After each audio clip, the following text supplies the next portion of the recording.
stream. It's Monday, so it's Panda's here with me. Hey guys, just woke up. Thanks for letting me rest a little bit yesterday. It was a rough weekend, but we're ready to go. So we're ready to get started. It's going to be 5+3 through 7+3. You can challenge to blitz and or rapid chess. Pawnda ready to go. We've got a week of chess ahead of us, streaming every day, Monday through Friday and Sunday. It's going to be Monday, Wednesday, and Friday morning, Tuesday, Thursday nights, and Sunday night. I'm taking the subscribers first. Asterbait, good to see you. JCS. Got only Americans here, up late. It's West Coast for Asterbait, so that's not too bad. Nils is here. He's a European-based player, which is much easier for you guys who are in Europe to do this morning stream, of course. Okay, Nils, hadn't seen you this weekend. I guess you've been busy, played any chess. You weren't here for the Sunday simul stream, right? Just last night, it's hard to believe. It doesn't seem like it was last night. Okay, E4. It wasn't too bad. It's always traumatic. Clash Kid's here. Wow, good to see you, Clash. You don't usually always do the morning streams, right? E4. Nils is playing E4. That's weird.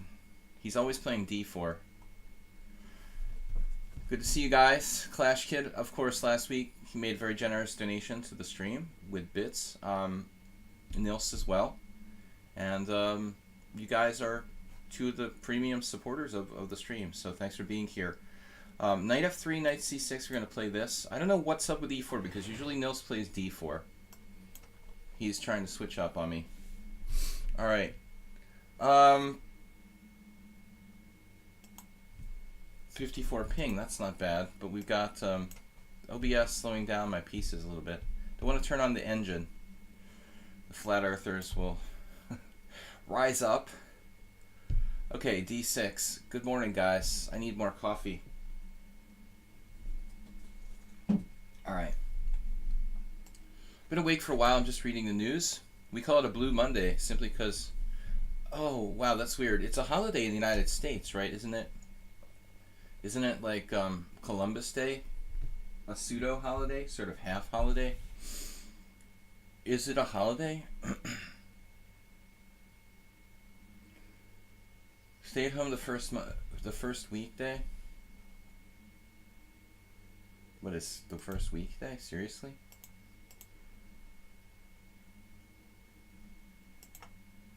F4.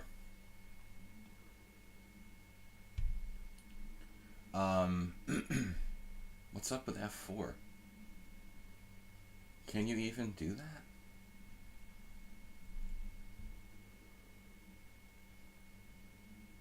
God, it's been forever since I looked at this. Nobody plays at all this move.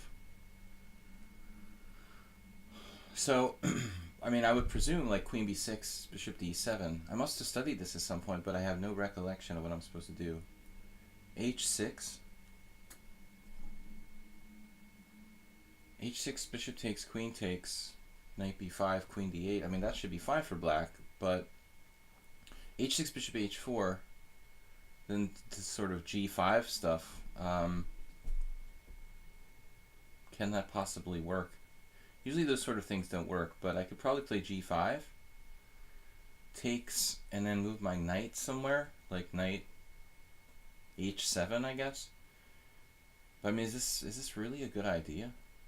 Probably not. I mean, like, that looks suspicious. Alright, you caught me out with this line. I can't remember what I'm supposed to play.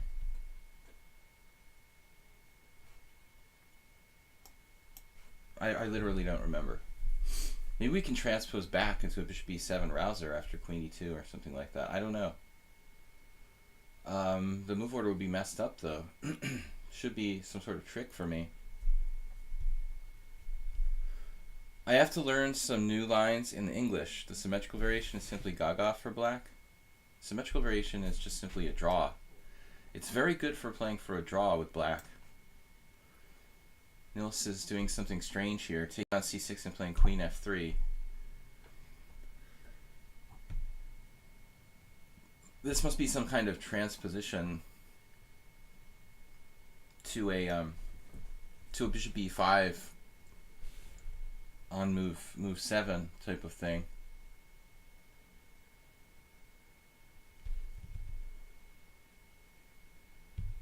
He's playing fast and furious. So he's going to castle queenside. He's got bishop takes f6 and e5 threats.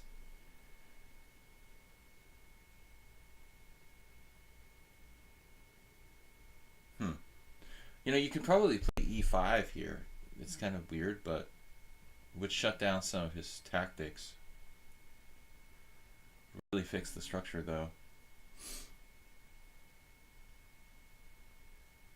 Not that in love with it. We got to do something, though. All right. Cheapos based on castles, queenside, bishop g4. It's an idea. This is not my favorite structure. Spinal Tap, what's up, man? I couldn't remember this line. I don't know if you play like the Caro-Kann mostly, right? I mean, you must play other stuff too. But Nils played this move, f4 on move 7. I couldn't remember what I'm supposed to do. I literally don't remember the last time in 20 years ever facing that. f4.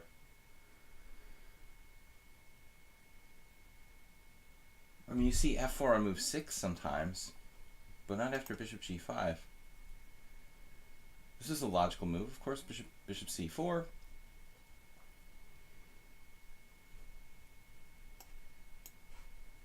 It's a strong bishop. It's a monster, really. I mean, both offensively and defensively. If he castles queenside, I'm thinking of grabbing that pawn, but his knight is protected, and it's like a poison pawn type scenario.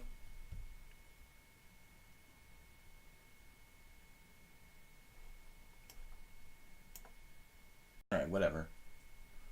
My queen isn't going to get trapped. Famous last words. My position has some sort of solidity here. He has tricks, maybe, with some tactics. It's always boring games. Nobody can do anything in symmetrical English. I agree, dude. I've got to stop playing in symmetrical English. Okay, well, I don't have too many choices here.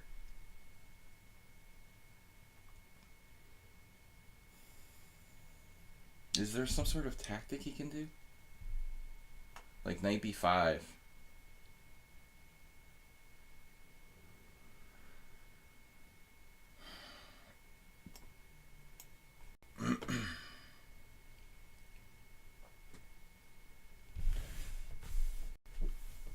So what's up, Spinal Tap Chess? I was just threatening to play in the National Chess Congress. I'm gonna be coming over there for 6 weeks or so. One of the viewers threatened to pay my entry fee to the National Chess Congress. You don't play in those, though. You don't play in like those local tournaments, right? All right, knight e2. I guess bishop g4 and trade pieces here. Duh.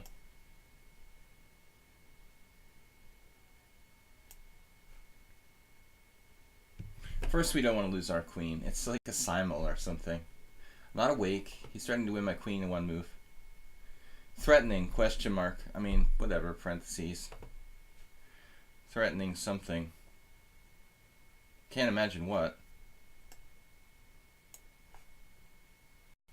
I just gave him the knight d4 ability. But this gives my queen some use laterally. It also knocks out queen f4.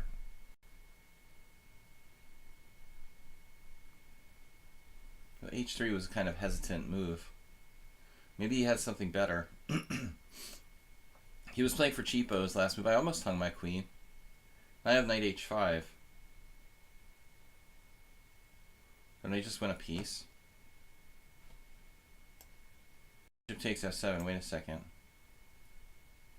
Queen f7. Rook f7, bishop f7.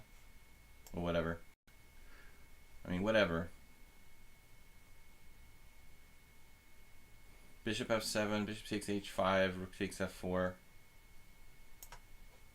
I'm down to 27 seconds. Screw it.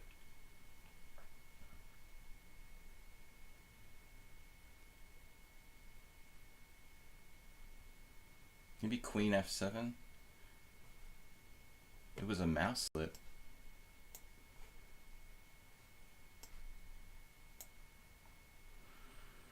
I'm not greedy. So do you have something there with bishop f7 or queen f7? Seriously? Queen f7 might be interesting. Why not?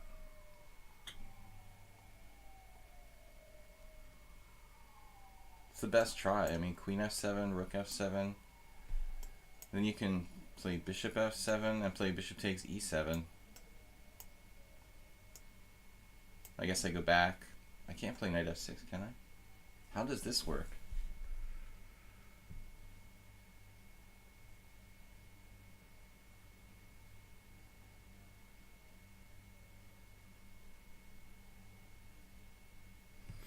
There's like a really stupid tactic here of some sort. Rook takes f6.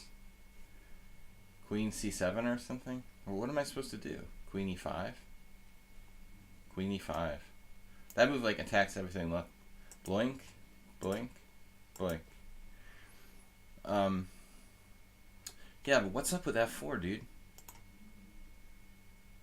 Bishop e7 is the main move. I'm not real thrilled with it though. h6 can be played, but what's the point with h6? h6, bishop h4, then what? I don't really get it. You just go bishop e7. Yeah, there's nothing wrong with this line for white, I suppose. I'm surprised why more people, you know, don't play f4, because it's a legitimately playable move. I don't know. It's weird. I'm not sure if including h6 has a real point or not. Okay, Testosterone and Baleful are here, guys. We're going to take the subscriber challenges. Now he remembers why he plays. He remembers why he plays d4. International Master Spinal Tap Chess. What is up, man? Did you play in the marathon? Did I see you in there? I played a couple games. I played maybe like 7 or 8 games. Stockfish, you old lag monster. Yeah, we can't have any stockfish. Oh, did it shut down the stream? Oh, no. Did it do that to me again?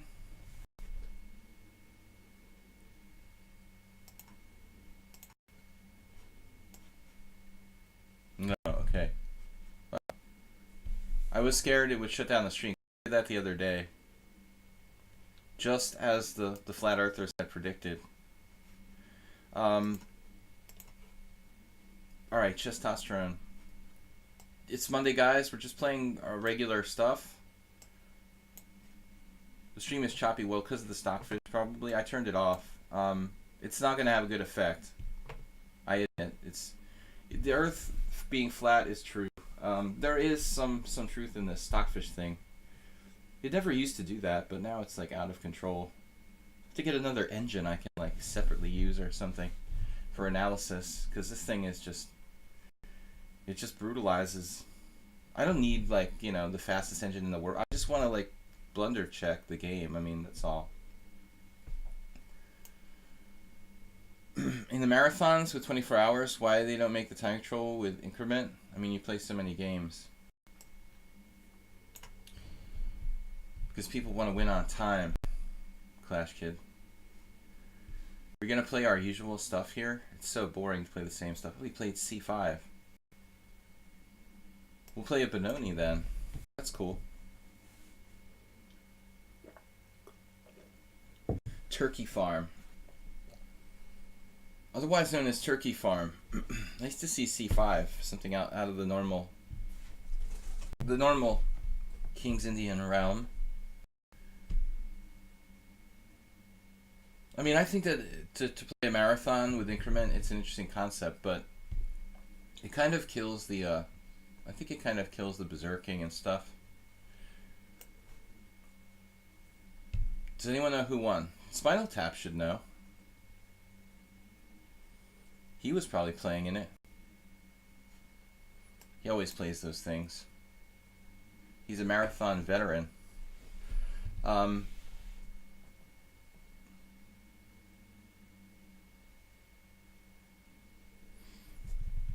Lichess Master one.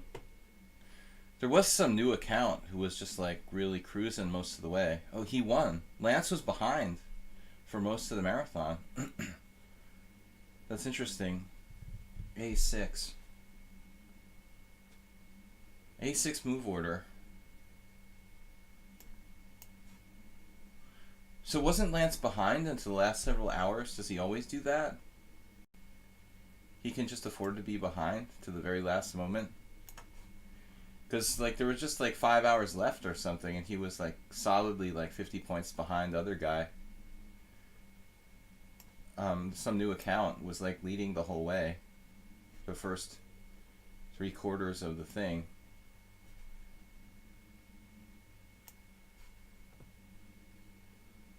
I mean, it's kind of late to stage a comeback there, but I guess the margin wasn't that big. Lance just turned on the juices. So this is an interesting concept here by Testosterone. Seems to be some sort of opening expert. I have some questions about my putting my bishop on b1. On the other hand, okay, the queen side is off limits for him as well. So interesting. Knight h5 here.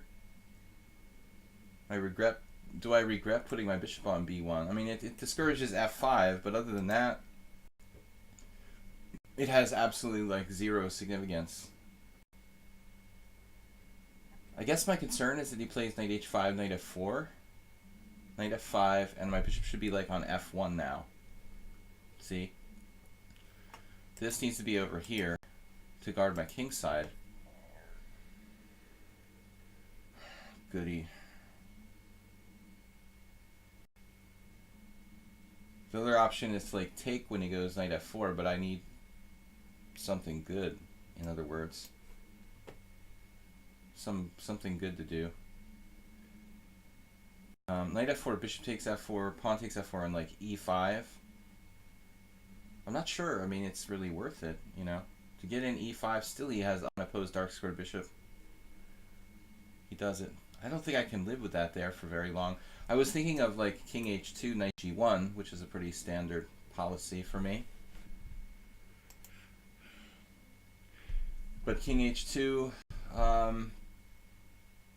like say he plays g5, knight g1, I guess queen d7 or something like that to just keep the pressure on h3. So I'm not in love with that. I guess we're just going to take this and play it, you know, how we can play it. At least bishop breathes this way. It's not completely condemned to being out of the game, but his bishop is going to become very strong. So it already did, actually.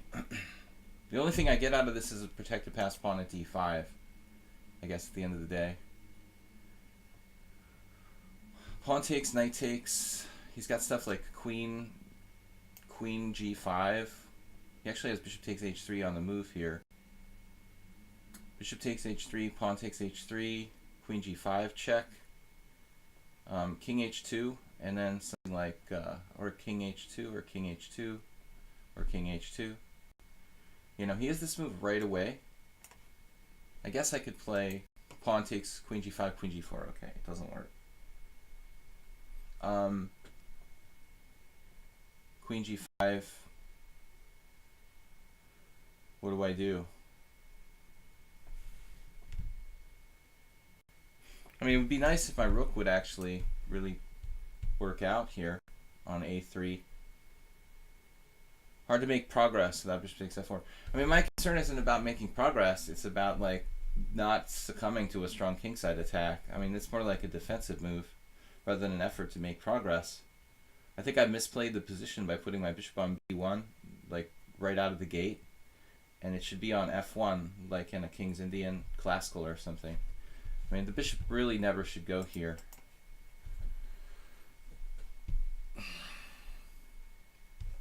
But it was kind of an awkward decision when he went knight b4. I don't have bishop f1, you know, so we go back to the previous move before that. I mean, it's almost like he's got this weird thing worked out, you know, I can't avoid it. I'll have to put my bishop on e2, then lose a tempo, putting it on f1 after that.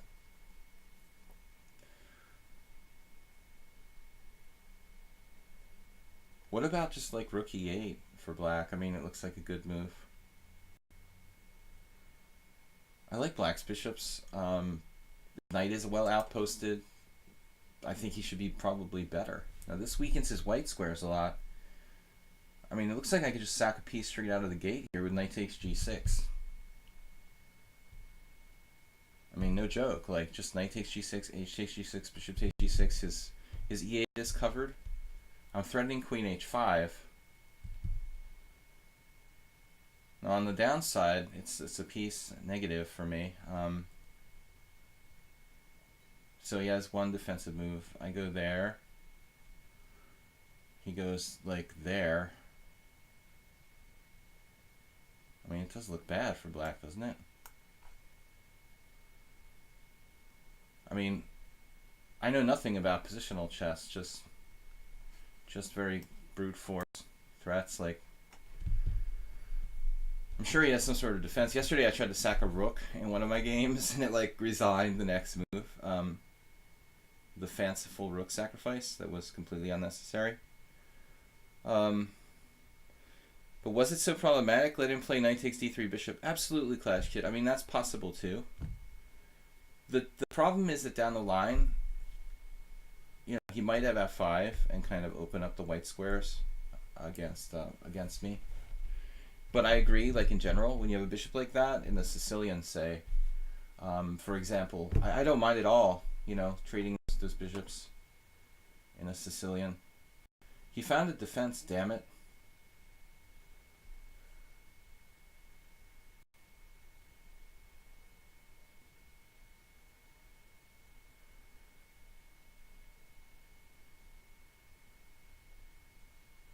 But we really should have compensation, even if it's not quite enough. There is one thing that concerns me. Okay, king g7.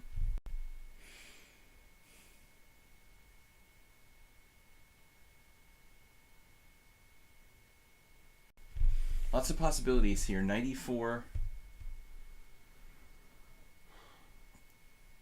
Black doesn't really have any threats aside from rook h8.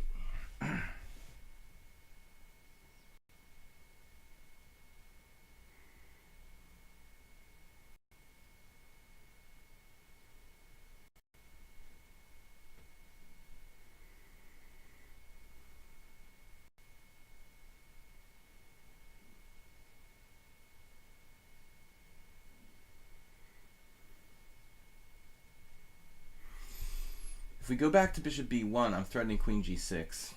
Then he'd have to play f5. Then he might even have additional defensive possibilities.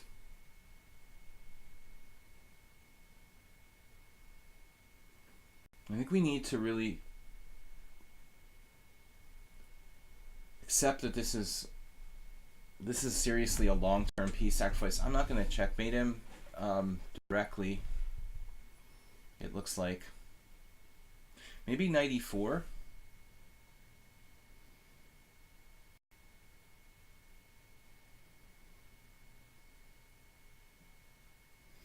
But what does that even do?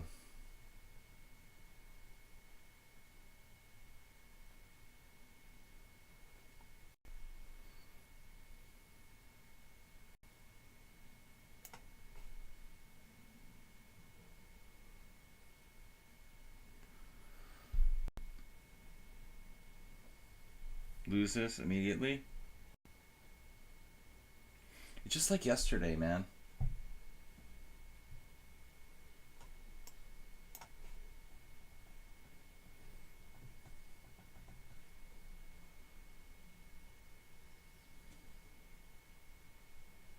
It's just like yesterday.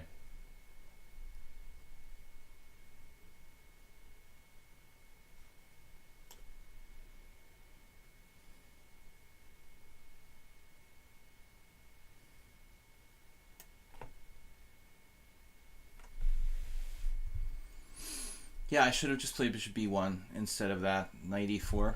I have compensation for the piece. Testosterone is being a little bit materialistic here.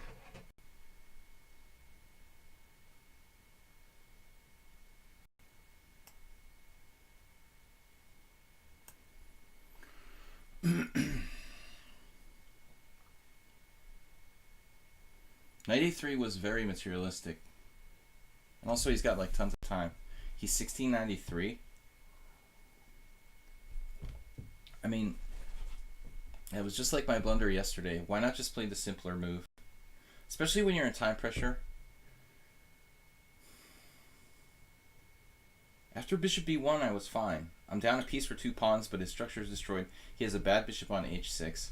I should have just played it in like a technical kind of strategic way without trying to play for an attack. And I even said it, you know, and I still couldn't resist.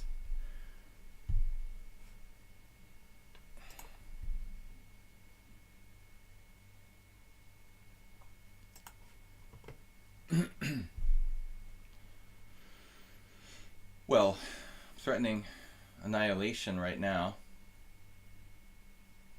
Found basically what looks like the only move. It's far from clear.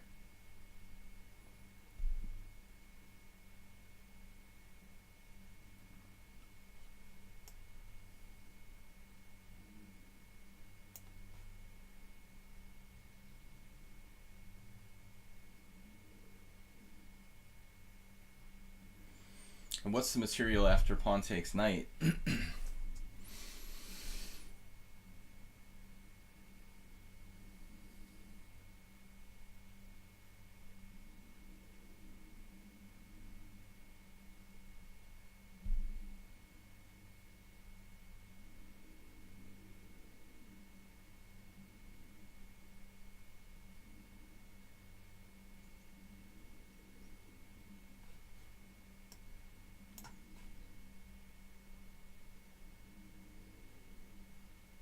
I have a lot of pawns for a rook.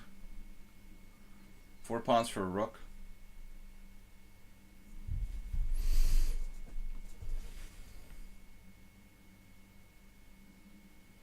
Four pawns for 2 rooks.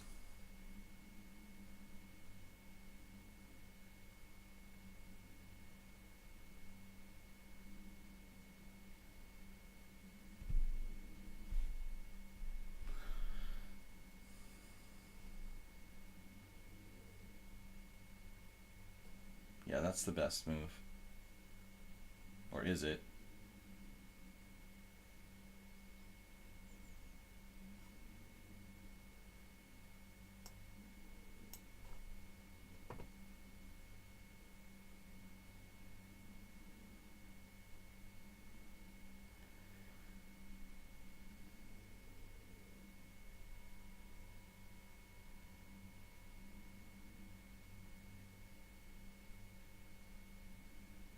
I didn't see that line clash, kid.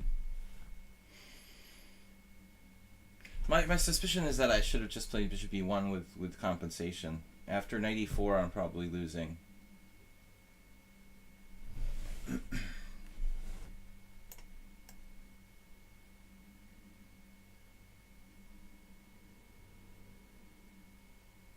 He doesn't have a check, at least.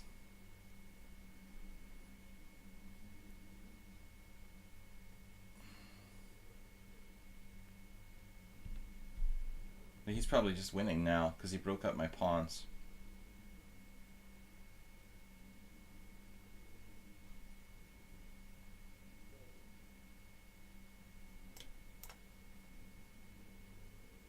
What a game. For a guy who's like 1600.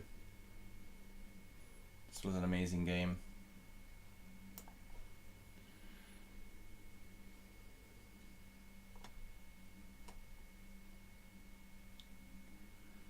He's only beaten me once. Make it twice.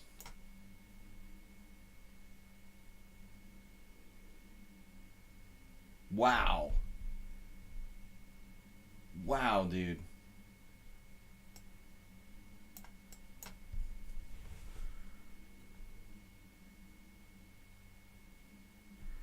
What a game by Black, man. I'm not going to turn on the engine. Stop. What a game by Black. But here, this has seriously been played by this guy, Patrick Mary, who's a sort of weird correspondence player.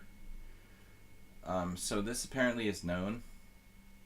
he actually found this in the Opening Explorer or in his studies. A5 in this position, very strange looking move.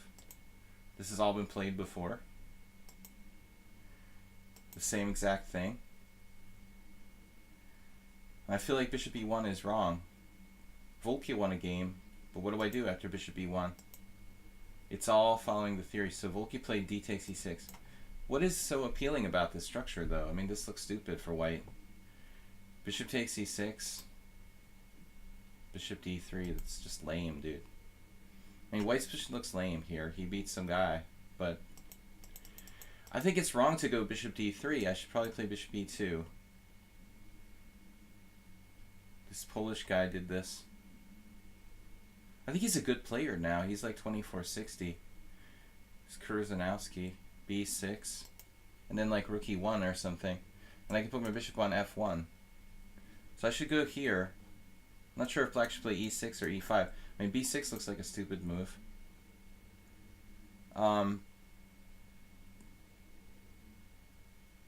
If you found rook f6 without that, you're probably dead. Yeah.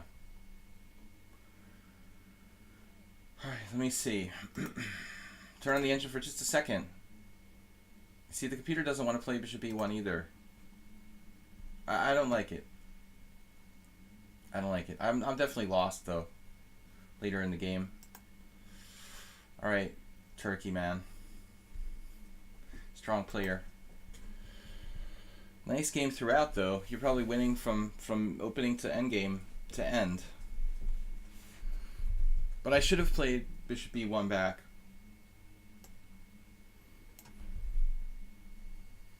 Margian.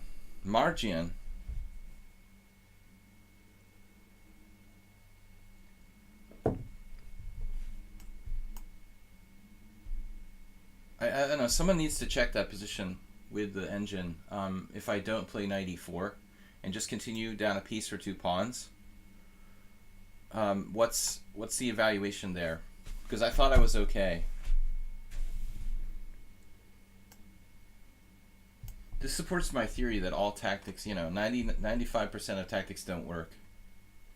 Anytime I try to sacrifice a piece or something, it never works. We have this again with the bishop e2. Oh, God. Why am I playing this? I've got to seriously stop playing anything that resembles a symmetrical English. I started with g6 and I still end up in the same stupid position. Alright. Yeah. Instantly e3. Very logical. Baleful's getting tougher lately. He's honing in on this variation. Honing his variation. Alright, I'll just play for control of d4, I guess. Kind of an unusual setup, but we're using knight to f5 to try to get control of d4. Not a typical formation for me. Bishop takes f3, pawn takes d4, all that. We go here, I suppose. Your computer will explode. Does anybody want to analyze that position where I play bishop e1 instead of knight e4 with an engine and see what we come up with? Because my instinct was that I was fine. Now he takes on c5. Queen a5 is nothing.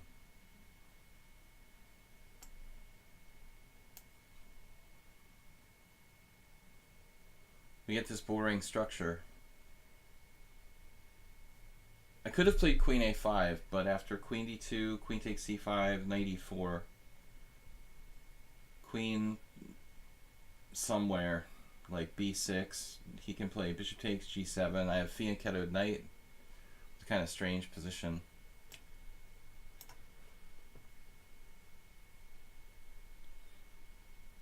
So last game, I don't know. I'd like to turn on the engine in that one position just for a second again. If we can take a look, maybe after this game.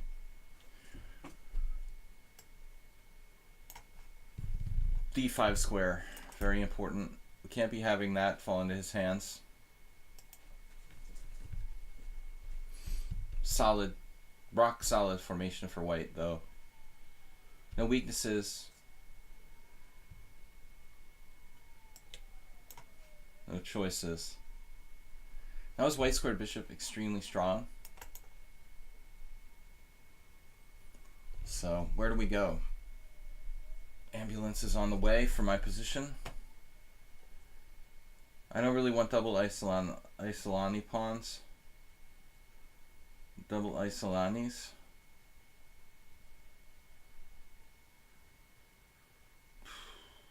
Rook c8 is like a terrible square for my rook. Don't really want that either.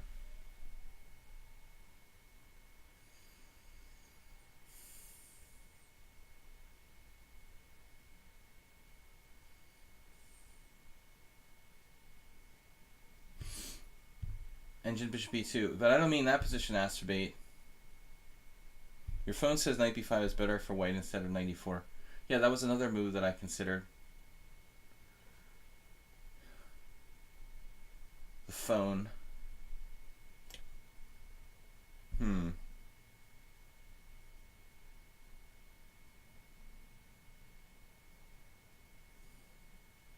I like sack a pawn here? Seems like a weird thing to do. Flat out sack a pawn. The thing is, I got no good way to protect my knight on c6 from being captured. And it's maybe knight e5. Problem is then he trades queens and just takes my pawn, and after knight d3, bishop a1.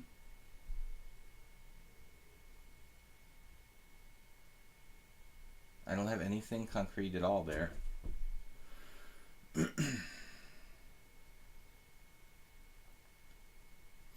mean, it's possible I would have compensation for the pawn, but how important is control of the central file here if I were to like allow the bad pawns, let's say?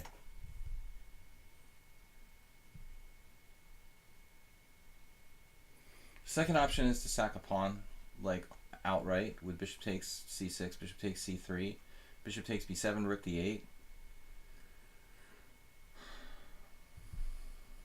But I'm better off just taking back on c6 here, and then hating my position. Okay, I have control of the open file. So let's say bishop takes c6, b takes c6. Actually, his a pawn is hanging if he moves his knight, other than knight a4. So bishop takes, b takes, knight a4, rook d8,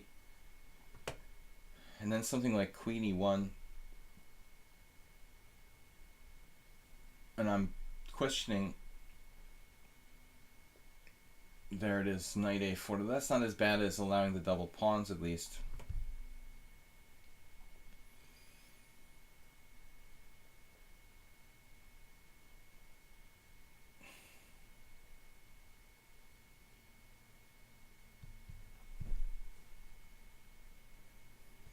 Need to come to my senses.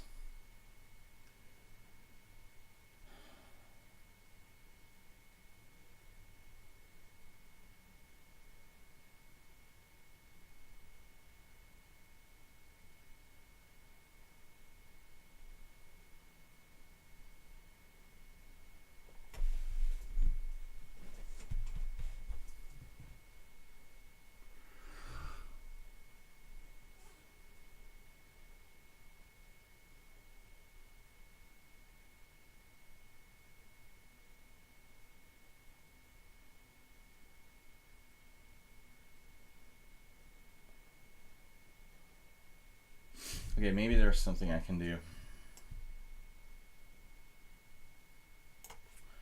I was thinking avoid any exchanges. I probably can't avoid the exchange of dark square bishops, that's fine. But I don't want to exchange queens here. I definitely can't be losing my c5 pawn for nothing. Yeah, he instantly found the best move. Instantly.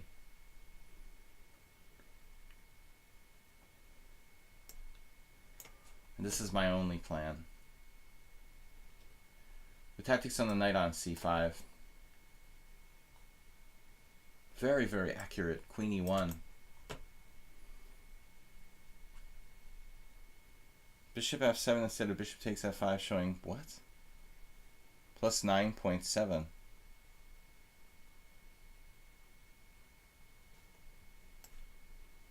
Say what?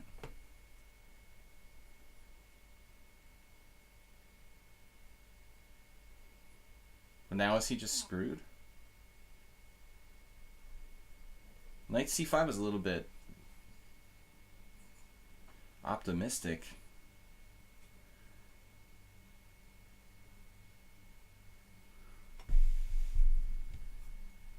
Sorry, Stockfish going plus 1.5 last game.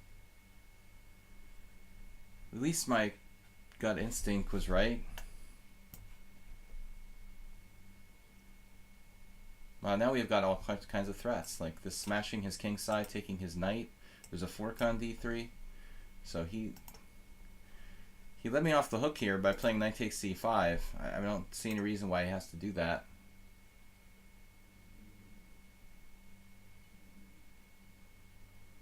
Maybe, I don't know, what else is he going to play though? Maybe this was always okay for me. He could have played bishop takes c6, the other move. I mean, that's the thing. He should have done this in the first place, you know? Just play bishop takes c6, b takes c, and then knight a4. And now I'm in an unpleasant situation.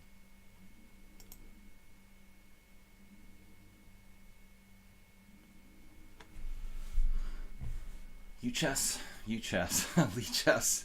I U-chess. I lichess for U-chess. I use lichess iPad app. Imagine if someone said that to you like 20 years ago. You'd be like, what are you talking about? Circa 2000. I use lichess iPad app. It sounds like another language. Are you speaking Vietnamese? Or? Alright, here we go. There's a nice fork here. And the setup is the queen c3 with all this nasty, nasty stuff. Look at that. Oh my god. Knight there. I take his rook. Oh my gosh. Alright, I think we can probably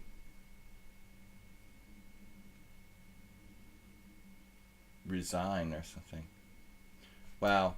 Knight e3, queen c3, queen e5. So I guess I should seriously consider bailing out here. Oh my god, he had this.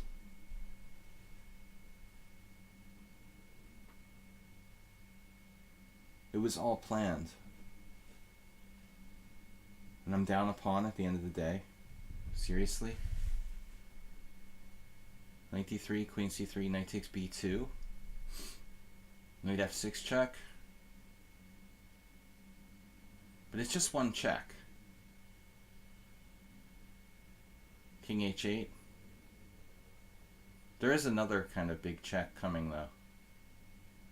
Knight e8 check.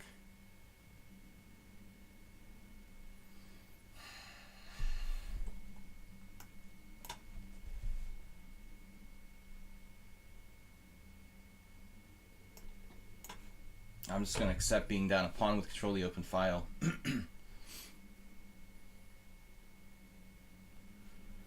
The damage to his king side should mean something. Maybe I'm worse. Maybe I'm better. I don't know. But I don't have a win because of this miraculous knight back to e4. And now I'm struggling. What a game.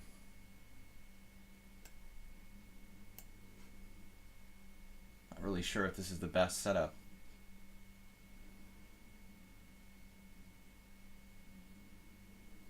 He's up a clear pawn on the queen side, obviously. Should give him the upper hand.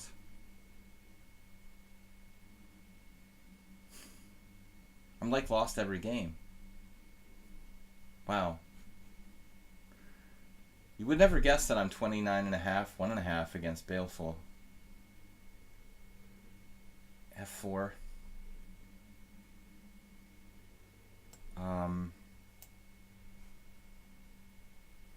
Okay.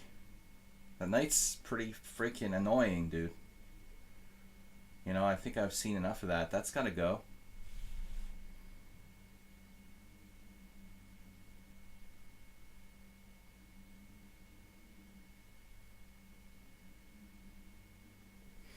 Yeah, it's not a good move.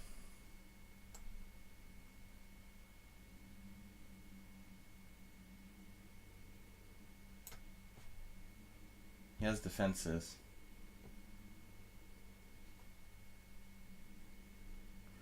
He should have played just f3 last move. And I thought he was good.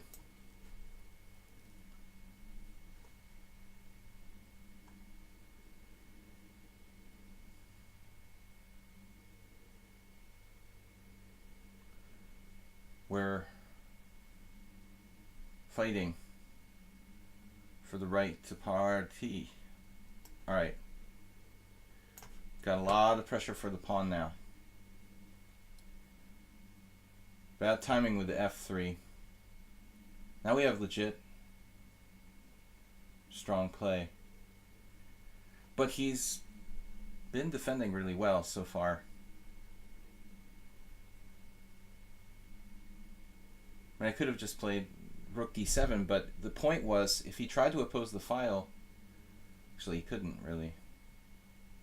Yeah, I don't know what he could have done other than f3, honestly. He couldn't play rook d2. But I was thinking about sacking the exchange.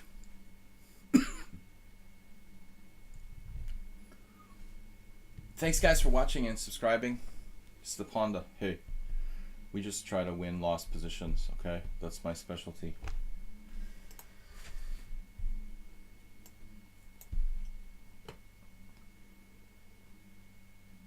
It keeps coming up with defenses. Maybe it's the end of the road.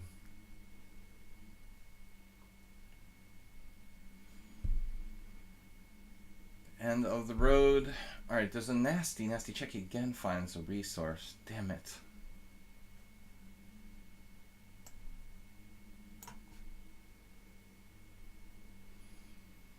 This check from hell on e7. The check from hell.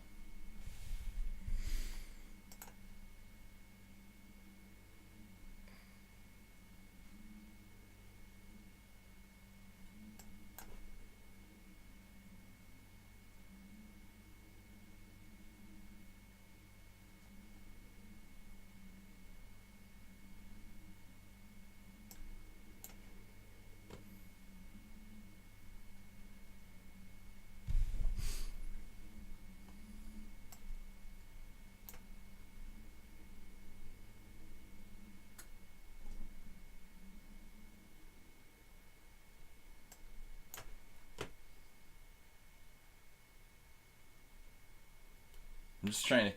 Is that knight hanging? What? I guess it doesn't matter. It's like, what am I doing? Alright. I didn't think you would drop your knight like that.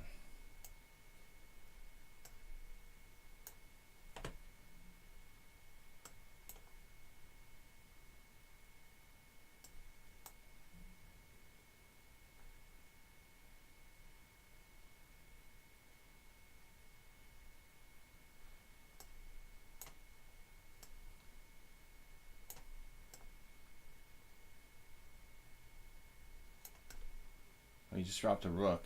He's punch drunk. I was a little bit punch drunk in this game too. Why not take the pawn on f3 with the knight and then take back with the rook? Well, that's what I eventually did. But there was a threat of queen e7 at one point, you know, when he went here. Maybe this was okay. Maybe I could have let him do that check, like taking on f3 immediately. But I just thought it's indefensible anyway. He can't protect f3, so I didn't think like there was a necessity to take it right away. I wanted to see that other game though, that stupid position against Testosterone, just to turn on the engine for a moment when I thought we were talking about this, where I went crazy with knight e4. I mean, my first idea was to play bishop b1. Just, we've got like 10 seconds to turn this on. Okay? plus 0.7. My original idea, bishop e1. I know this is going to bog down the stream for a minute, but I just want to see this. So bishop e1, f5 is actually a problem. It looks like I had to play that knight b5 move. Wow, there was rook e8 for real. This is actually a move too. Okay, I just want to see that for myself for a minute. Okay. Clash Kid is up in the S villain. And when we run out of subscriber challenges, we'll take Dirty Cheater.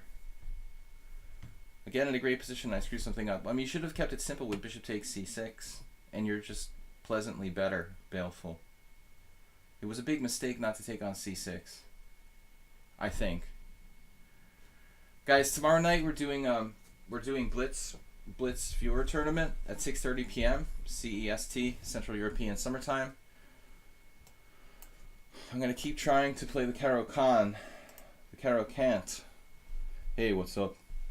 William, you know, he just can't seem to do well with the Caro Can. I don't know, I try to play this opening all my life, but it always sucks for me. Only Spinal Tap knows how to do it properly. But the only variation where I really seen that trouble is the main line. I mean, I think the Panov, I'm practically a world authority in this. Because I play both sides. I've played both sides of the Panov attack like all my life. I like played a lot of games with white in the Panov as well. And I played d4, so playing the Panov isn't a question. I'm concerned about the main line and the advanced variation and other stuff like the two knights. I mean, the main lines. There's nothing wrong with the Panov, but I think it's objectively equal. But a totally different style of game. Now he plays h3, some sort of sideline. I guess I could. I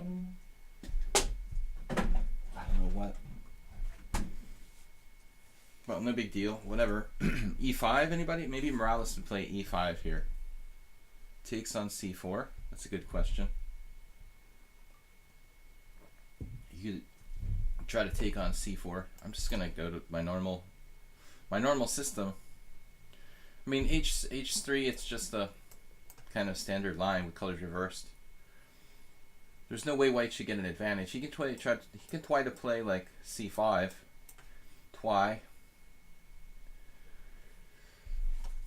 Tweety Bird, and Swedish Fish, so-called Swedish variation. You subscribe to my YouTube channel. One day, when I have more time, I'll try to put up some independent material there. But I do upload all the streams and a few other videos on the YouTube channel. Video chess training on YouTube. Thanks for reminding me of that, Kapor. The English snake opening. Wow, didn't know that name existed. You know, that's an interesting idea here too. Sometimes an interesting idea to play on the white side of the Panov would be to do like without d4, do like c4, and then play like bishop d3. That's another idea. The snake Panov. If you guys know what I'm talking about. But Clash Kid basically playing just a normal Tarash with colors reversed. I really enjoy playing this with either color. I do very badly with the isolated pawn. Better without it. So there's no bishop g4 like you might see in the main line of the Tarash. I can play either b6 or takes on c4 and b6. This is usually what I do. We've probably had this before. You do know what I'm talking about. Trying to play the white side of the Panov without actually playing d4, and then playing it like it's Snake Benoni. It's interesting. I saw some games were played like that by some reasonable players. I mean, it's hard to find a new idea, you know. This is probably okay for him. I mean, he's basically a tempo up on a main line of Tarash. I'm not objectively sure. I feel like I'm giving him some freedom by allowing his bishop out, and this really, you know, having taken out bishop g4, I feel like I give him a kind of reasonable line. White is okay here. He's not worse. It's probably like close to equal. Delay knight f6, play e6, bishop e4. That's a little like c3 Sicilian motif. Turkey farm. What's up, Asterbait? You're not in the challenge list, Asterbait. So guys, tomorrow night, 5+2 viewer tournament with the Pawnda Sparkle Horse Arena. Hey guys, 6:30 p.m. CEST, Tuesday night. Sparkle Horse Pawnda Arena. Maybe we can modify the name.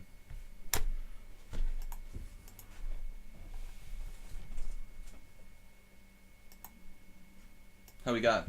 What do we got for viewers here? 30. What is going on? Are we listed on lichess? You have just 30 viewers? That's terrible. What are people doing? Alright. I have more subscribers than viewers. We used to have like 50 viewers. Where are the viewers? There's no Olympiad today. No excuses. Monday's been really bad.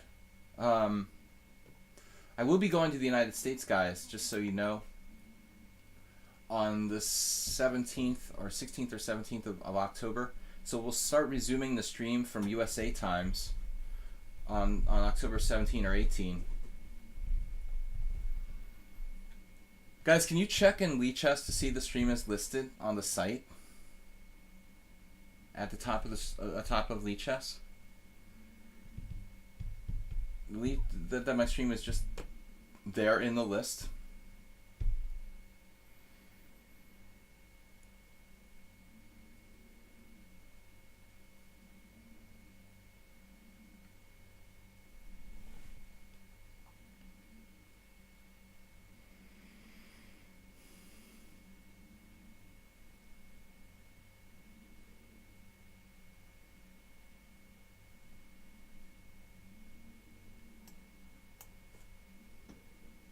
Says I'm streaming. All right, cool.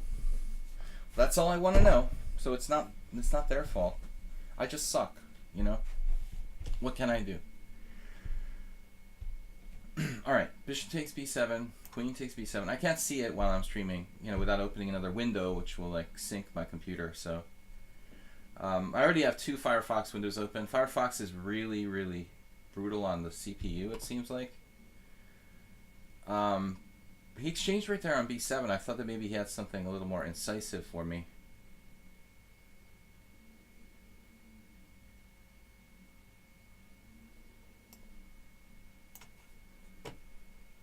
Black, I prefer slightly here. You had so many better moves. You played the opening fine, but it's a very safe opening, Baleful.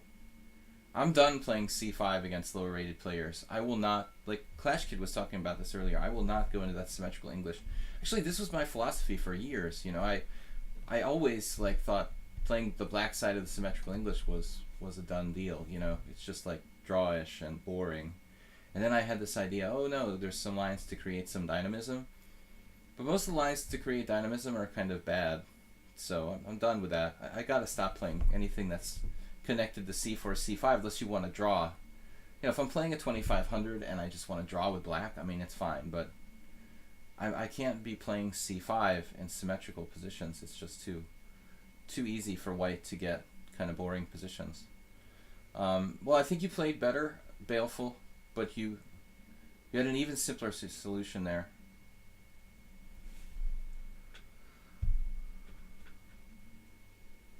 Okay, Clash Kid.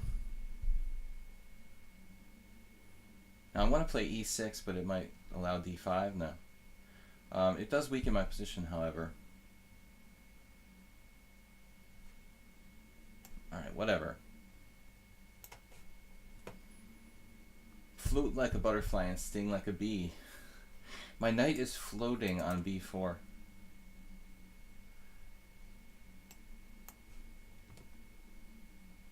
He's just trading.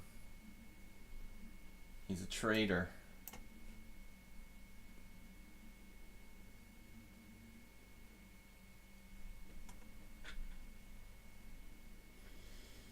Black is slightly better now, but I think it's a limited sort of advantage. At least it's not symmetrical. Our favorite c4, c5 structure. We have I would say two advantages. I mean, the first one is that his bishop is kind of restricted by his own pawns. And the second one is the fact that he has an isolated pawn, so he has 3 islands to my 2. Now his bishop isn't that bad. You put it on d2, or it has a pretty good diagonal. It could even look both ways. And the pawn structure itself, you know, I mean, basically, I think that the average situation, I mean, black is a half pawn better here, maybe even less. He was a good guy to talk to while beating him. This is one of his quotes. Beating on him. Okay, so knight g4. That's some idea. But you might just come back to the center.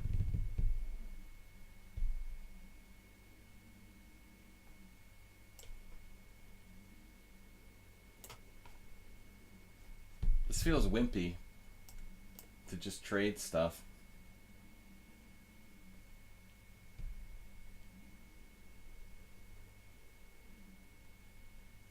I think we get a typical situation. If I trade my bishop for his knight, then his bishop becomes kind of a good defender in the endgame.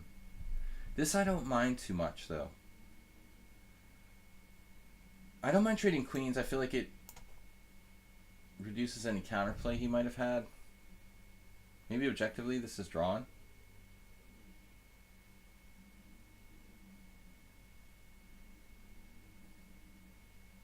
Kicking is interesting too. Bishop versus knight ending.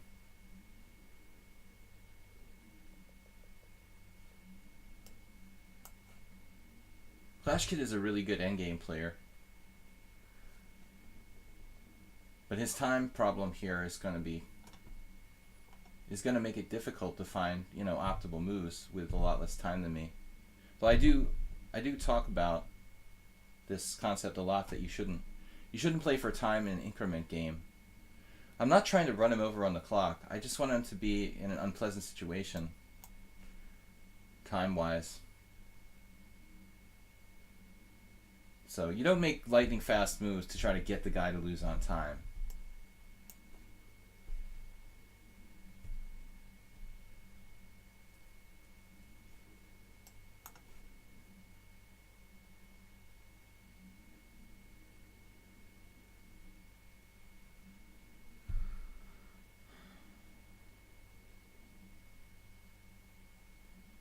That was a huge blunder by me, like last move. I could have played knight takes. Actually, maybe not. Well, I don't know. Knight takes, pawn takes, king d5, and king e4. That may not be enough to win, though. King d5, b3.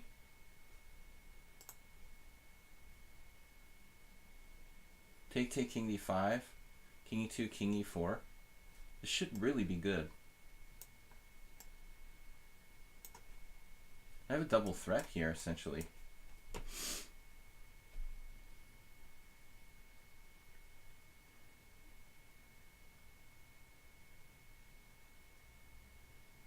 Is this enough to win, though? The f4 lever doesn't help me.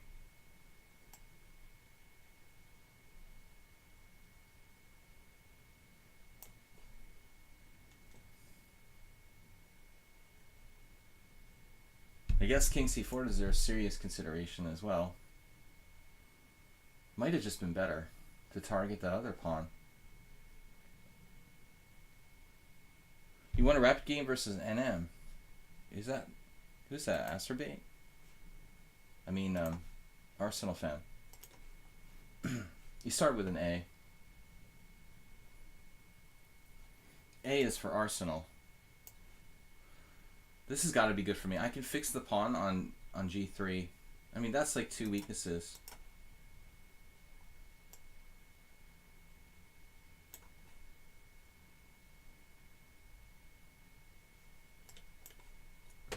All the pawns on the wrong color.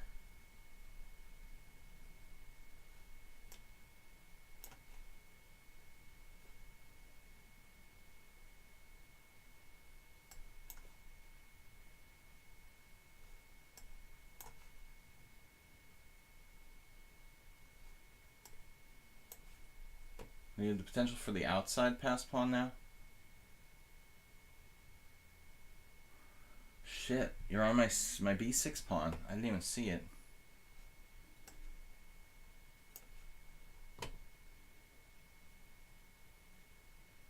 He resigned. I'm threatening h4. I overlooked b6 altogether.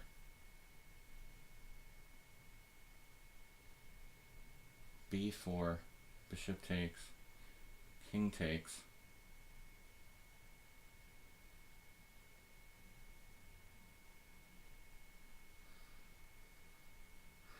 Is this definitely winning for me?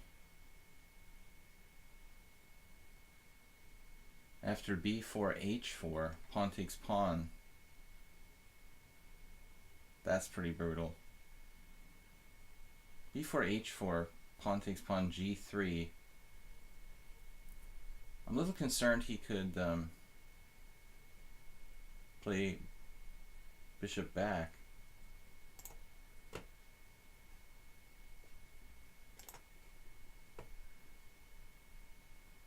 Come on, computer, just for a second. It says I'm winning, but then it changes its mind. It says he has a5. I can't believe a5 holds.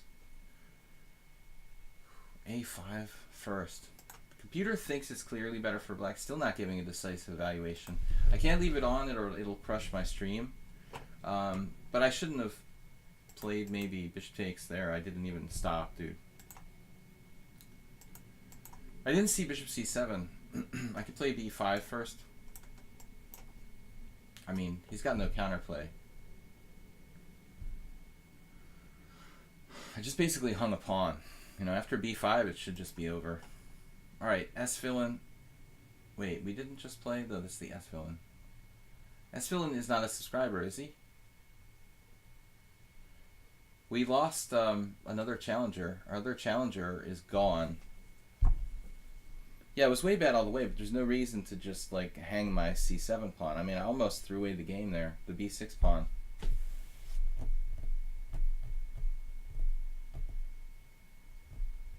Mr. Kiley said, I've seen the WFM at the Olympiad with 1400 rating. Well, they just give away these titles to these little kids at Scholastic tournaments, which I disagree with. Yeah, so they win some Scholastic tournament where everyone is 1500, and then they automatically get the title of WFM or FM or whatever, you know. I think that it's stupid, but it's a way of making money for the World Chess Federation by collecting fees for these titles. And they figure with the kids that they'll live up to their titles eventually, although that's not always the case.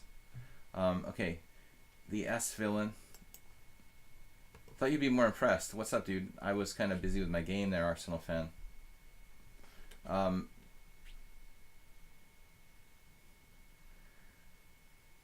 That's the happiest I've been after a game since your first draw versus me. I won a rapid game versus an NM. Good job, man.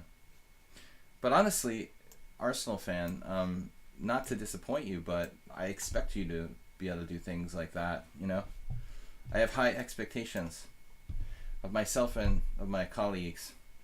So that's the way I've always been, you know, when I had a huge score in poker or I beat a strong player, it was just kind of like, okay, you know, I expect good results and I don't have parties to celebrate them.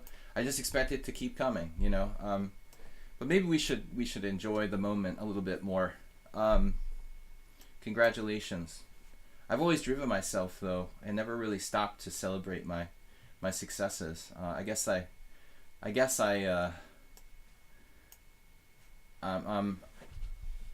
kind of doing that with your success too. I just expect you to do well, Arsenal fan, and with all you guys. Okay, Rook B1. We got a message here from somebody.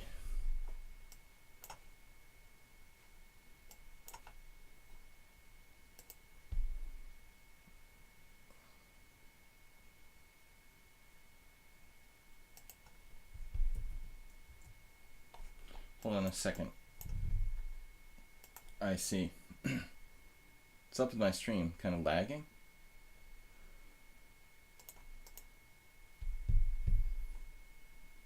Oh man, we got some lag or something. Can't even send a message to somebody. Okay, S villain. Whoa, I just made my chat black in the... How did I do that? Dude, I made my chat black. It looks weird. In Twitch, I never did that before. How did I do that? How do I make it go back? We'll ask Arsenal fan for the F key. Can you give me the right F key, Arsenal fan? But I've always been that way, Arsenal fan, that when I have a great result, I kind of just accept it. And then when I have a bad result, I dwell on it. And you're kind of pessimistic too. So I dwell on my bad results. I kind of just accept the good results and then move on, you know. And I never really celebrated too much, enough. Also, when I had a really high rating, I probably should have protected it more. Instead, I just moved on and then lost it all. Alright, so we had this before. I think last time was a different move order, though. This is a kind of well-known line. Guys, how can I turn off the black chat in the...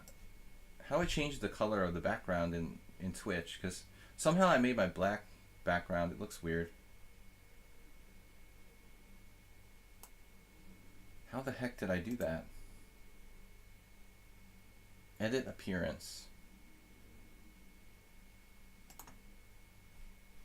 I don't know the settings for changing it back now. Bad lag. Technically my lag isn't the problem, it's my CPU. My internet connection is fine. Be going back to our crappy Comcast connection soon. For 6 weeks. Paper Potster, the thing is that you improve, it comes that you realize how the stronger opponents are losing their immortality a bit by bit. That's a good point. Yeah, you don't get psyched out. The more you beat strong players, the less you're psyched out by them.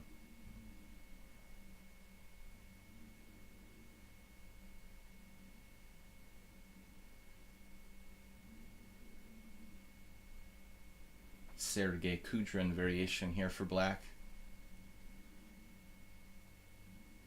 I always avoided Sergei's Grunfeld by playing anti-Grunfeld lines when I was white. But I know he plays this line with b6. Right corner in dark mode. I clicked the wrong thing. Crap.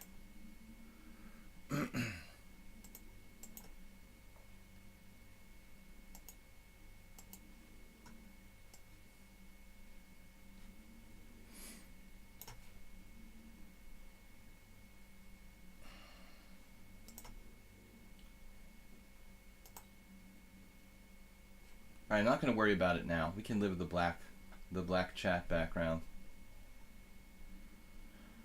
Okay, we had a game very similar to this. Was it the exact same position the other day when I played Bishop G5? Maybe it was the exact same position. I was just thinking about it. There was a different move order in that game. Click your name, but I don't have a name in the upper right hand corner. I think there's something messed up about my page. Let me reload it.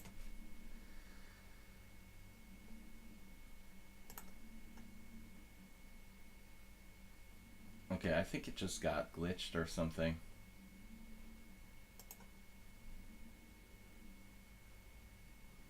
Rook d8.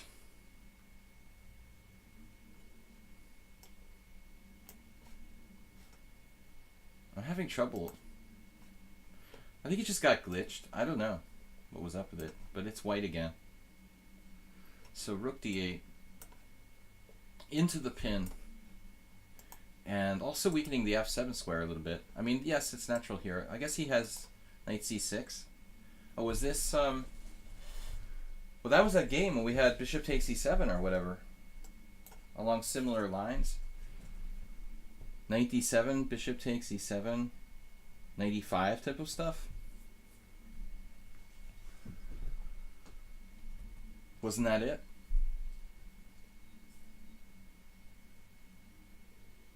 Something isn't right about this.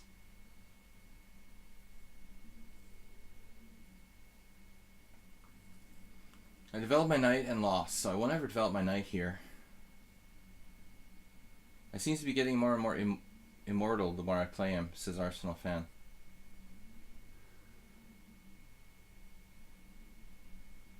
I wish I was immortal. It seems like I have lost position fairly often. I just, like today, I had 2 lost positions probably. Okay, so this was similar to that last game. Bishop g3. Should we play bishop g3? Well, d5, knight e5.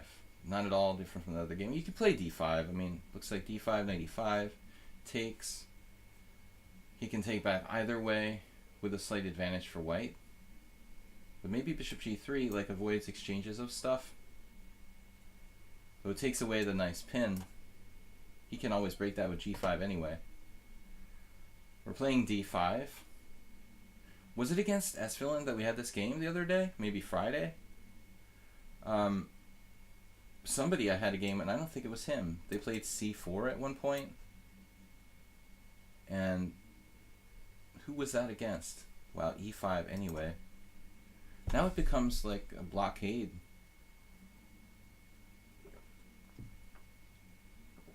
Generally speaking, this is usually good for white. When the Grunfeld turns into a King's Indian. Grunfeld.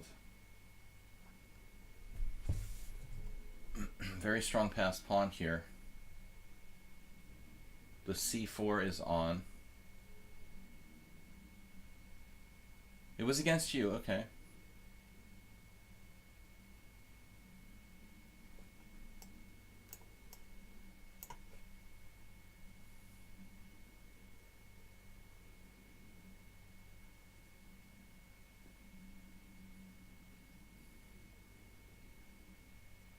F5 is possible here. I could have played c4. But I was gonna, that would give him bishop a6 type of stuff.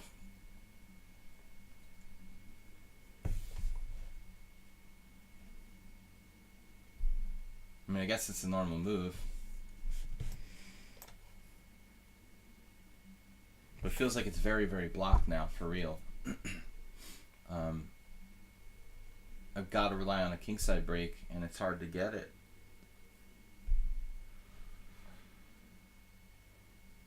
Rooks are not generally the best blockader. So I think this is a serious question. No rook f6 there.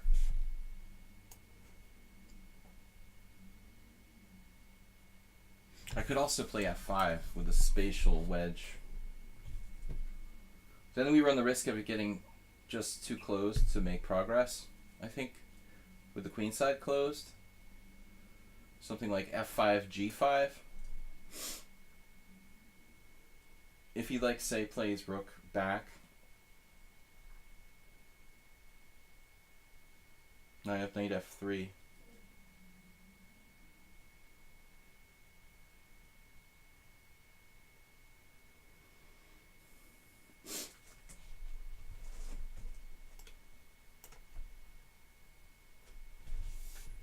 The center.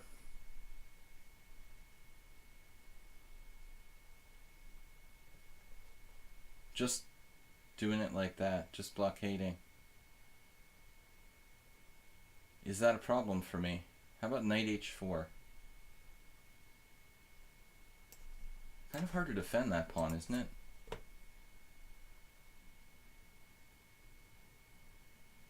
We have all kinds of nastiness now. If he ever plays bishop a6, we'll play rook c1. Okay, this is just looking crazy for black.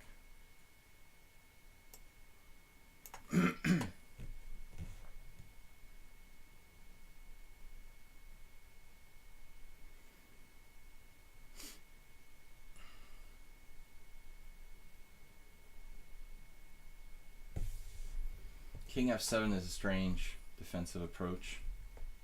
I also have bishop g4. He's just dead. Self-implosion.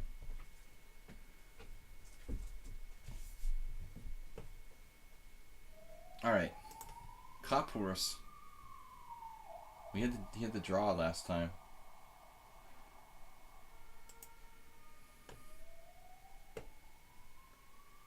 $40 viewers. Yeah, it's still early, so it's okay. 40's okay. If we finish around 50, the average should be around 50 though. We're a little low the last couple weeks. I don't know what's going on. There was a theory it was the Olympiad coverage last week, but maybe we should average around 45 on Monday. That would probably be okay. It's been pretty consistent over the last year or so. Really, you'd be surprised how regular the numbers are. Okay, we're going to go with c5. You thought black had to try bishop a6, knight b7, knight d6. Yeah, rook d6 is horrible. I mean, you never blockade with a rook, of course.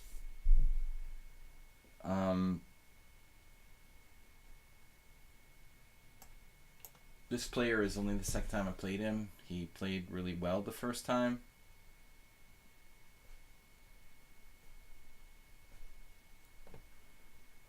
Playing the knight e2 line.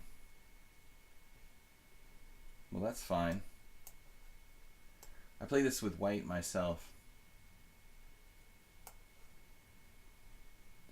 I said how I lost to Abhijit Kunte, this position. I've had other games too, with both colors. 1700 bullet, 1800 rapid, 1700 blitz. Wait, didn't he play e4 last time? Or is it just my imagination?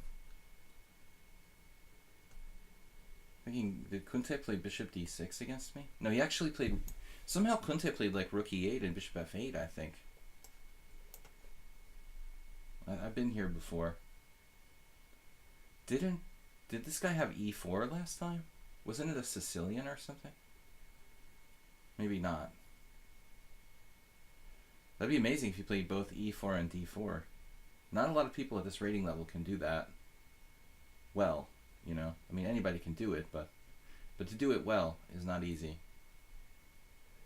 I mean, 1800 b4 is kind of a weird move. He wants to play bishop b2, I suppose. I guess he can still do d5. Equalize. I don't really have a better plan in mind. d5 always works, Arsenal fan, but I mean, it's a question of whether white wants a draw or a win. Yeah, you can play d5 and offer a draw. Like, I might do that with white against the 25-50, you know. I mean, if I just want to gain a couple rating points with a draw. There is an intermezzo here, like 95. I don't know if it really does anything.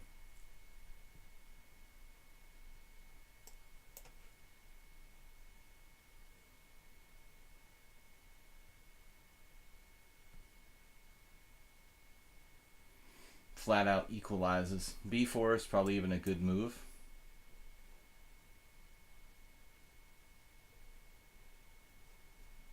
Did we give up our dark squared bishop here?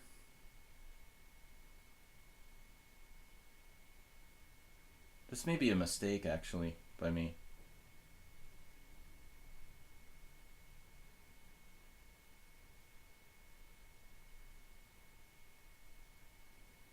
Guys, we need some more challenges. We've got an hour left in the stream, so the subscribers should all challenge.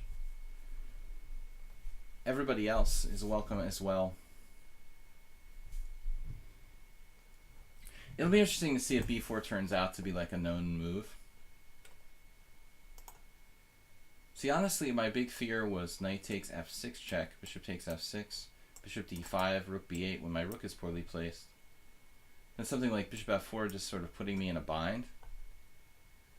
But I guess his rook is hanging in some lines there. There's some disadvantages of playing it that way. Yeah, I didn't even think about like knight f3 check maybe popping up. This may well be a safe way for white to play. But the symmetrical nature of the pawn structure lends itself to many draws, of course. I wonder if the ending is good for black, though. It might be, if his pawns are overextended. What's an interesting idea?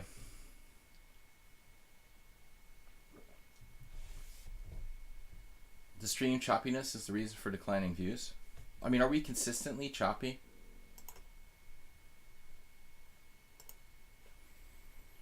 All right. Bishop b3. Does this guy seem really good? Is he just lucky? Then there's the decision whether to neutralize his bishop or play for the long diagonal. Yes, we play for our own stuff here. My knight takes f6 idea.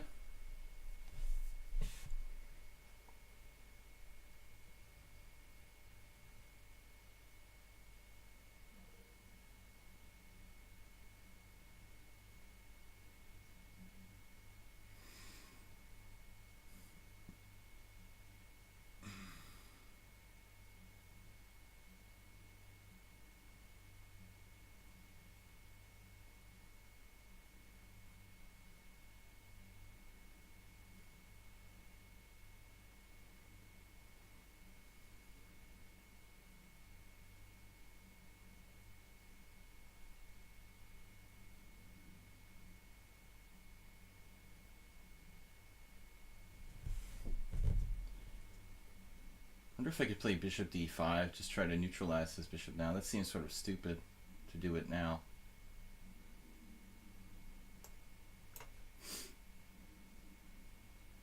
Knight g6. Yeah, okay. It's possible, Arsenal fan.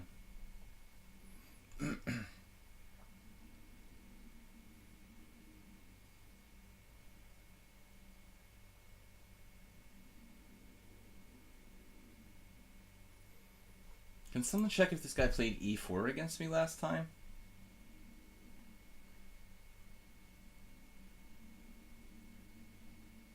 He's 1700 in bullet. Ratings look consistent. 1700 FIDE. This is a very strong move, knight e4. Defended by 2 pieces.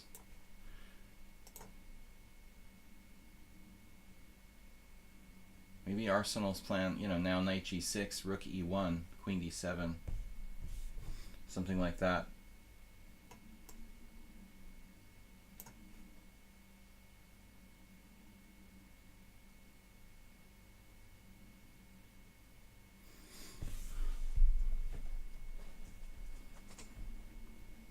It's kind of weird to pull the knight back. I mean, my intention had been Arsenal, you know, that my knight was forward. I mean, it was trying to go to a good place, basically.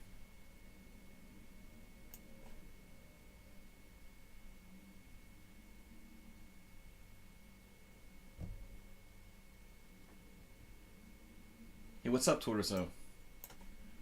So overlooked mate.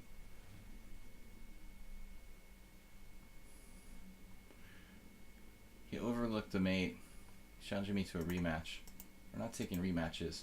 Okay, Arsenal fans up next. Artie Fufkin.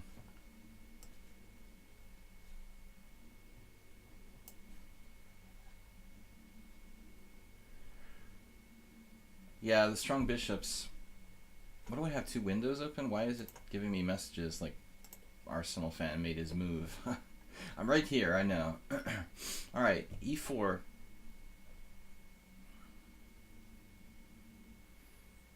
What do you do against the French defense, Arsenal fan?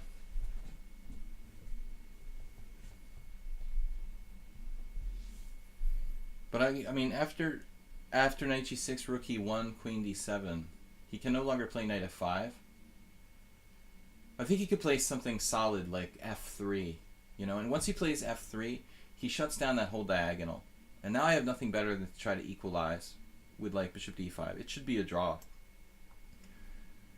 I mean, it's possible that white is actually a little bit better because of the bishop pair, but his dark square bishop's kind of a question mark.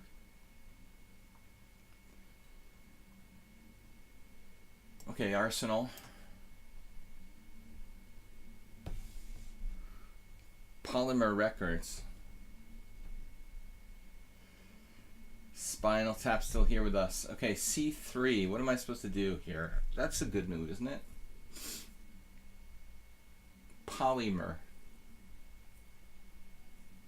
Arsenal plays the French as black, and I'm playing it against him. Because I'm an idiot. I never play the French, guys. I'm not a French player. I'm American and Hungarian. c3, d5, e5, e5, e5, pawn takes pawn, queen takes, bishop c4.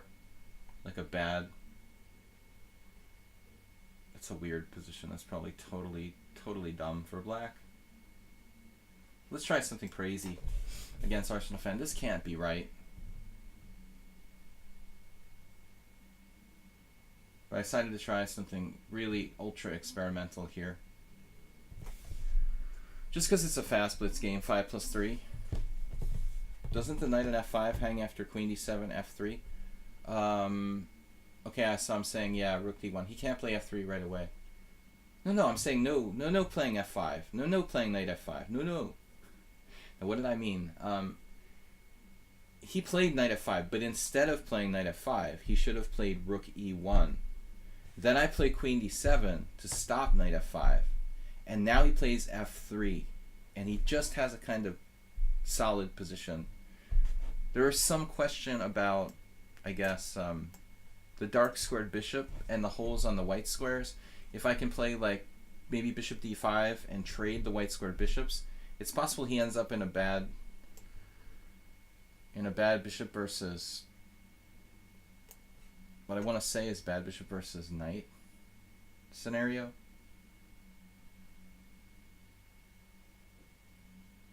I'm just making this up. Trust me. My position has sponge-like resilience. I'm not a French player. But Superman's from Hungary. That's cool. I've lived here for most of the year, for many years now. I'm still an American citizen. I'm a Hungarian resident. We're moving back and forth between the two. But I know Hungary pretty well. Okay, queen d7, we're bouncing back to d8. This is the magic square. It defends f7. That's why I put my queen there on d7.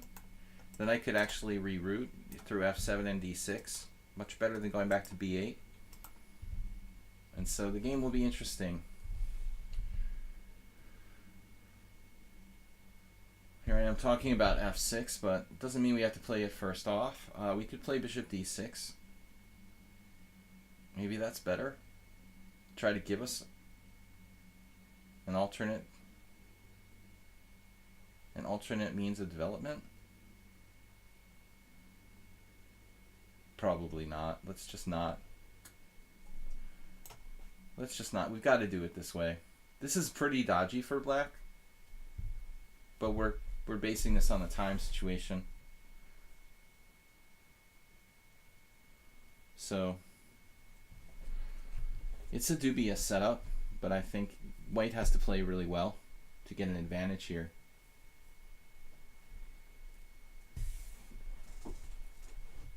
Structurally, he could be worse, when it comes down in a few more moves. If he drifts, he ends up facing a strong kingside majority, possibly. My other pieces need to get in the game too. They're all competing over the same square. Competition is stiff.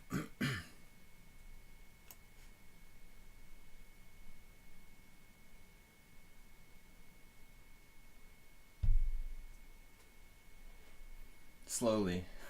How will you castle? Okay, so white's not really threatening anything. I mean, bishop b5 is a kind of positional threat.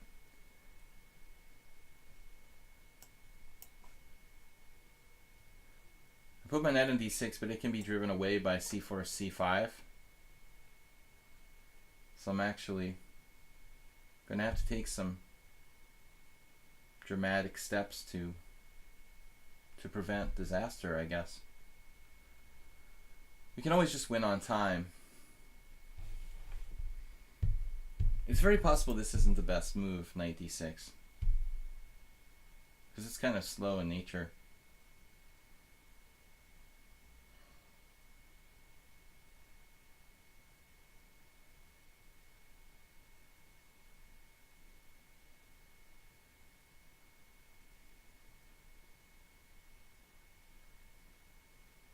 Are you gonna seriously like sack a piece or something? Better not. You better not do that. Just warning you. Put my other knight on g6. This is dubious. He can pull his bishop back and play like c4, c5, smash my face in. Instead, he wanted to lose a pawn. Barring some kind of tactic. Queen takes d5. Unfortunately, queen takes c7 doesn't seem that bad for him. But I can do that. There's a knight d6 check to be reckoned with, though. So I guess we have to do it this way. Still a little lagged in development, but we've got a very good control on the white square since he gave his white square bishop up. It's hard to compete with the white squares. He needs a dramatic move.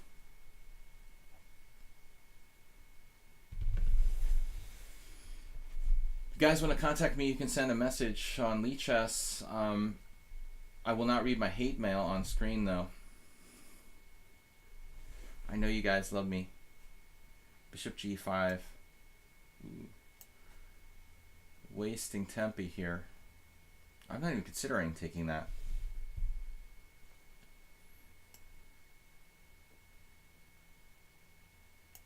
Let's secure the knight.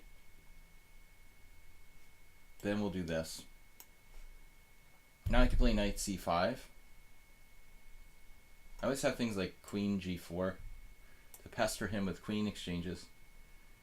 Or maybe not. I guess I just have to take this. Basically, he's threatening c4 now.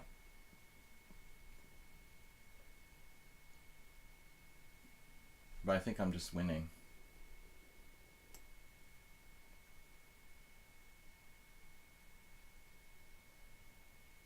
Jeez. There he would have a sacrifice. But it's probably not enough. Oh, no way. You had that, Master.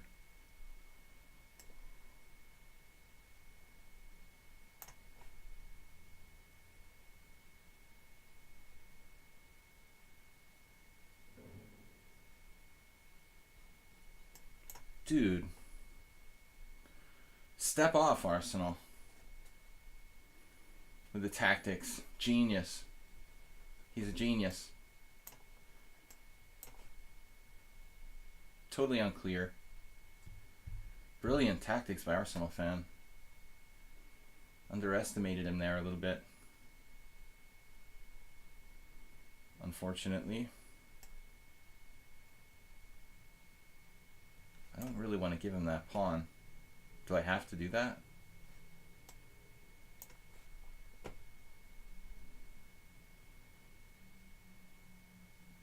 Brilliant tactics there, seriously. Whoa.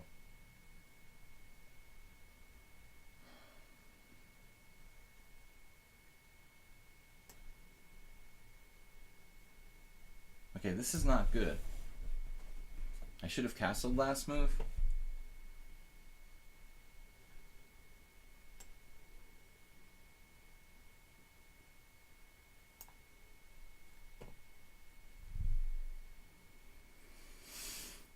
I can sack a pawn back if I have to here, no problem.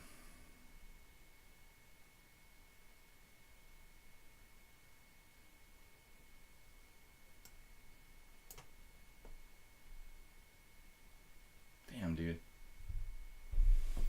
Get the flash tactics down.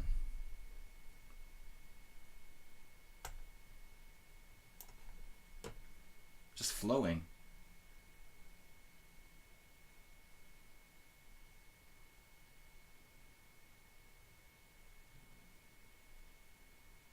Oh no.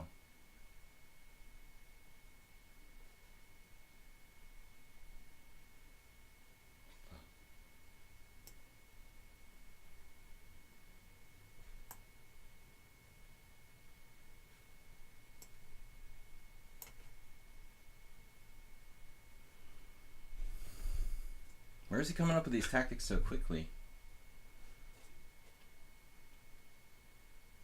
How come I never have a threat?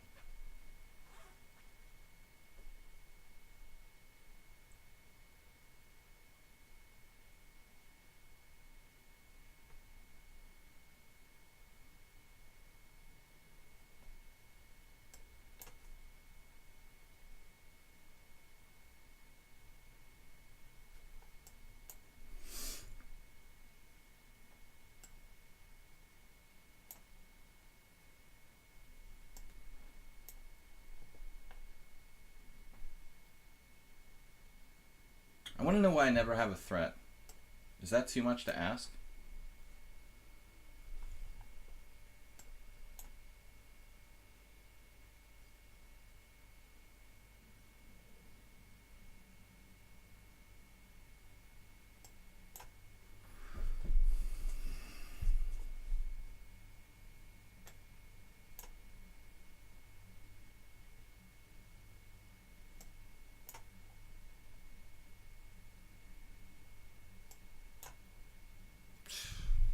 Whoa.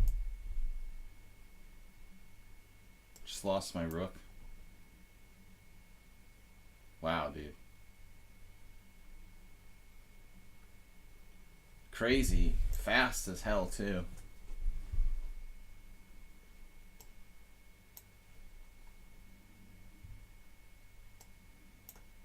Was he on like some kind of energy drink or something?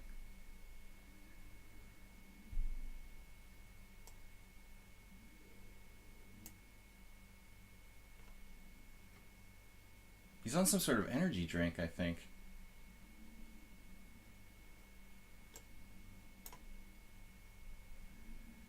The only thing that can really explain it.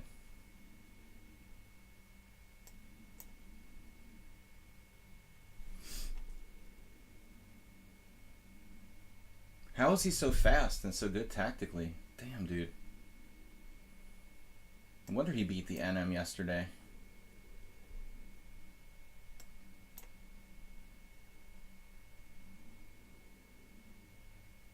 That's it. Resigns. Damn, dude. Did you see this stuff that he just unleashed on me? It was unbelievable. Like, the tactics here, right here, like, look at this sequence. Bishop g5, c6, rook d1, bishop e7, knight c5, bishop takes c5, queen takes e5, queen e7, rook takes e5. Bishop e6, rook takes e6. Rook e1, queen takes, and now this is probably unclear, but he just continued to play so fast I couldn't even possibly keep up with him. He played 3 times as fast as me. Well, I think that's the best you've ever played, period, dude. It's not just against me. I mean, I never seen you be so brutal. This position I could probably hold if I had a reasonable amount of time, but in the situation where I have 10 seconds, you have like 50 seconds, and my king is a little bit open, this is really hard. I have to be extremely accurate here, you know, not to lose. That was ridiculous. Okay, good game. The same guy has challenged me again. I don't play the same people like twice, dude. You already challenged me to a rematch. What was that? Alright, we'll check that later. Anyway, next challenge from a new player. Great game. Wow, dude. I mean, I didn't know you were so brutal tactically. Queen e7 wasn't necessary. I could have played, you know, a lot of things. Maybe not a lot of things. Technically, I can only play b6. Wow. Queen e7 was the second best move, and rook e5 is engine. I literally have to play b6 here. I have to play, like, perfect move. b6. And then I still have to get out of this pin. But that's some insane stuff there, dude. Wow. One of the greatest games anybody ever played here, I think. Legendary. Okay, I mean, this technical position after this, queen takes e1, it should be okay for black, but again, as I said, it's kind of hard to play a slightly worse position with no time. Um, make a tourney of 30 minutes. I've been working on tactics, I see. That's the secret. He's been practicing. Lots of tactics problems.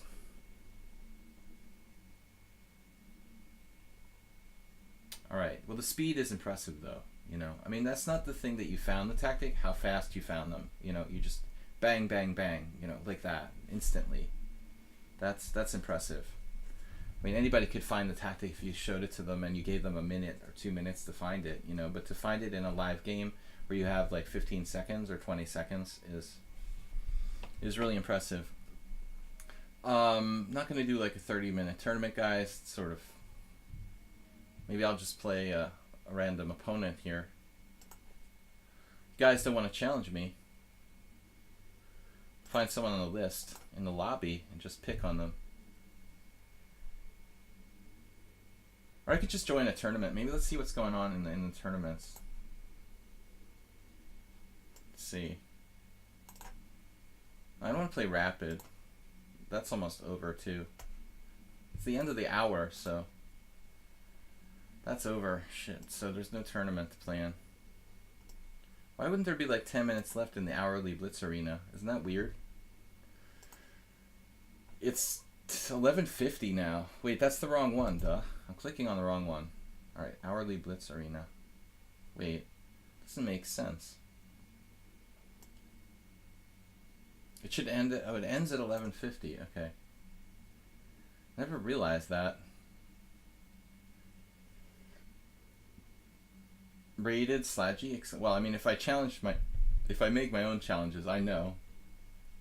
I normally play rated when I'm just playing on my own, you know. I just for the purposes of for the purpose of the stream, I like to play the unrated games with increment because it gives me more time, and people tend to troll me when they challenge me. When I'm challenging them, there's less likelihood I'm playing a computer. You know, if people are like setting me up, yeah, this is not happening.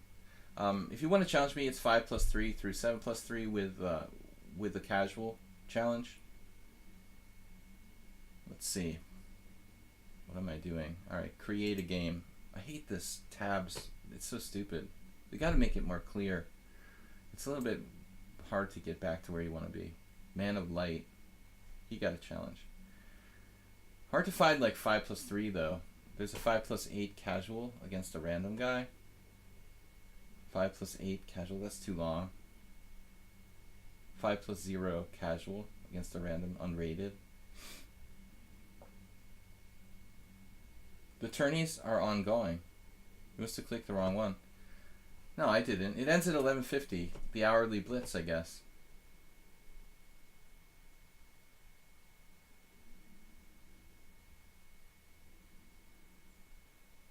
Arsenal, I mean, the setup that I played there is meant to be... Dude, this guy... What is this guy doing? Dude, I don't play rated challenges.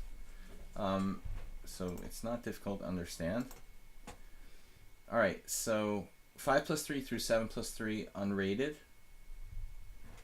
Mango Girls. 3-0. I'm not going to do here. 3+2 against some random guy casual. Let's play this guy, like 3+2, whatever. Alright. Quick game while we're waiting for some more challenges. We have 35 minutes left, guys. See if we can beat him down. He's not gonna move. That's great. You know what sucks? And they don't get like punished. They get to like forfeit the game or whatever. The game will be aborted. That's bull. I mean, you should be punished. If you don't show up for the game, you should lose. Warning, you should be punished. Alright, we got a challenge here. Same guy is challenging me to 5+3. Does he have established ratings? Barely. Alright, let's play him. Figured it out. That won't happen again for a very long time. Well, I mean, if you can do that, it should happen more and more, Arsenal. But I underestimated you.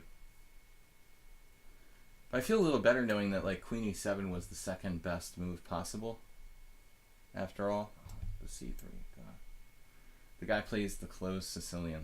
It's so sickening. It's like the second most boring opening after the London system.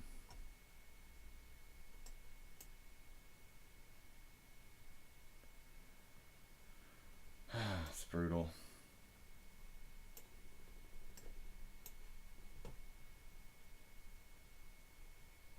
Got 1,300 rapid games. It's moving instantly. Thank God I didn't accept his rated challenge. I can already predict the result of that. Non-starting games, it used to be like you would forfeit your rating points, and I could see in some circumstances letting them slide, but when they post their own challenge, you know, and then abandon it, I mean it was his challenge. He put it out there, you know.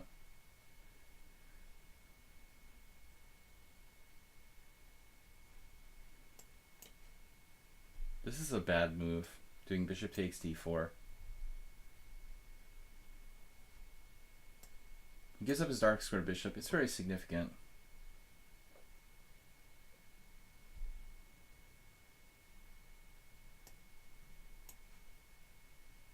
He's got the knight on d1 like my knight on d8 last time. I hate this kind of closed position in blitz, to be honest with you. That's also why I hate the London system. I just hate like extremely blocked positions in fast time controls. It just like you don't have time to do the strategic thinking that you need to do. You're just like rushed, and you have to play kind of second-rate moves like almost mindlessly. Hoppa. Alright. Maybe knight c6 here keeps it all together. No, he'll just take my pawn. Man, dude. It's Boris Spassky. Trading b pawn for e pawn. Interesting. Objectively, probably not good, but it does create some dynamism. I guess I should just castle. It is an endgame, but it looks like his king might be open.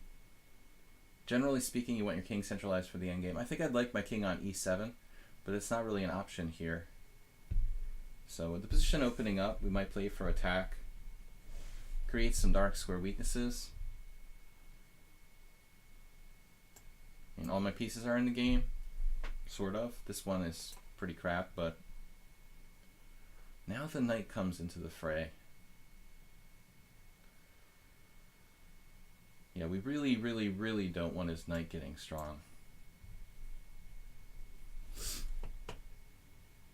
Got the massive amoeba of pawns. Could even try to win an exchange. I mean, e4 pawn takes pawn d3. What's happening here? What's the final analysis if we win the exchange for 2 pawns? Pure power chess.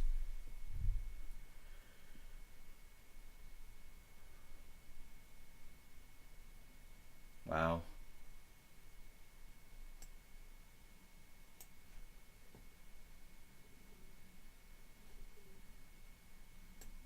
Bishop h6 was definitely an option at one point. This is one of those people who, like, I think they're obsessed with closed positions. You get that sometimes?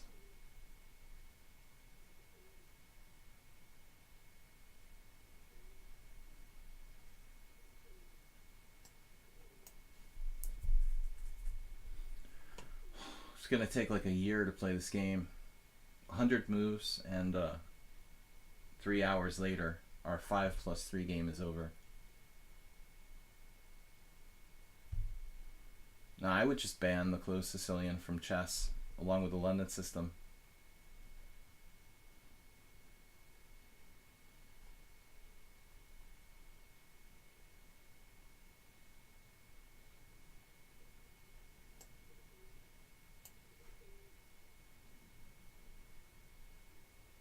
I could play bishop c6, but I honestly didn't really want to trade pieces. Look at this guy. I mean, dude. What are you doing? It's like an obsession. Wow.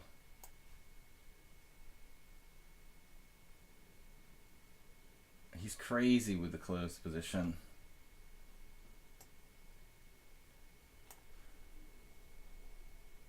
He's trying to lock the whole board. That's what he seems to do every game, probably. He dropped a piece, though.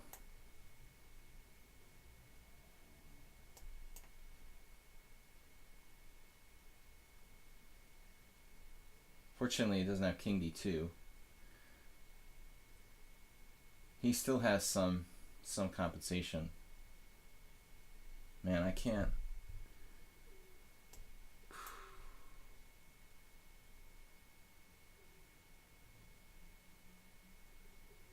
Can't see how to finish this. He's got some play. But 2 pawns for a piece isn't enough.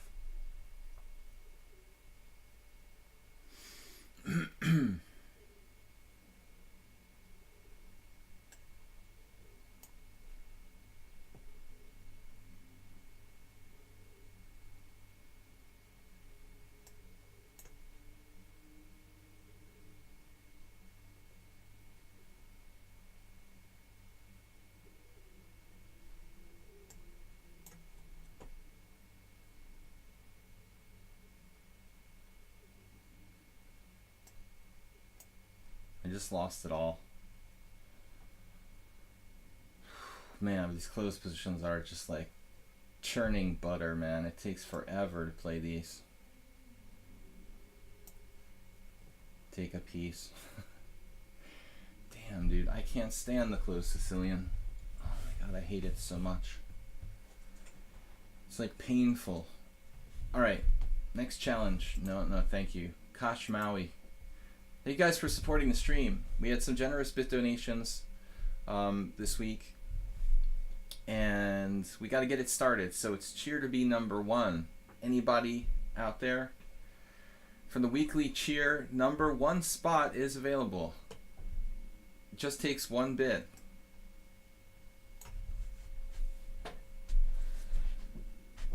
I'm hilarious. No, I'm just being honest. I hate closed positions in speed chess. You know, I like it. It's a fine thing if you have a lot of time. You know, I like it. It's interesting and stuff. But being rushed, I hate being rushed. You know, and closed positions really require a lot of thought. And I feel like when you're playing closed positions in blitz, it's just like, you know, being forced to eat your dinner really fast or something. It's just irritating. You know. I like to enjoy my food, basically.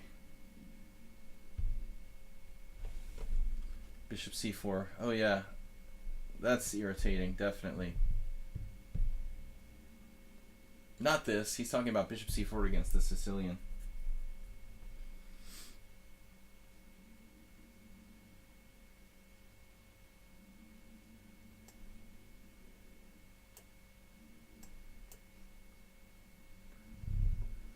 Maybe I'll play knight g5, which I don't know that well for black. Not really playing e4, knight c6 that often. I have played the Petrov, but I've played the Petrov in tournaments. Very rarely played e4, e5, knight f3, knight c6. I played the Schliemann in a couple of games. He played the Clash Kid variation. This should equalize for black. Guys, don't forget to support the stream. 1 bit takes the cheer leaderboard. Alright, you can also make a donation via PayPal if you want to click under the stream. Queen e2 now. I don't know what that is. Wow, Queen e2. Okay. So I guess the point is that I can take on c3 and play d6. But then you have knight g5. That doesn't make sense. Why don't more people play Queen e2? There has to be something wrong with this move. I guess simply knight d6 is fine. Pretty much anything. Knight f6. Knight f6, knight g5, d5. That's good too.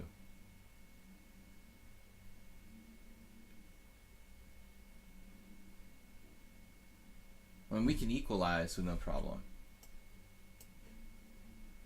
JCS with 100 bits takes the leaderboard. Thank you, JCS. He gave up the Sicilian because of bishop c4 d3, picked up the Pirts. But people can still do the same thing against the Pirts, Turkey Farm. They can just do bishop c4, just pretend it's the same opening. Oh my god, what is this?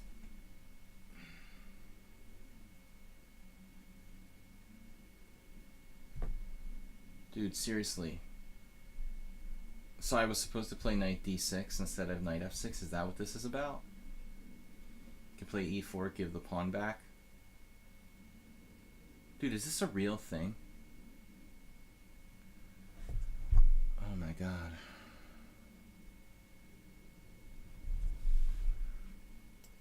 I'll just give the pawn back. I don't know. This is pretty lame for me though, honestly.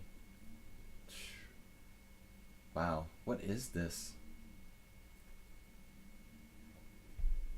I fell into some kind of trap, basically.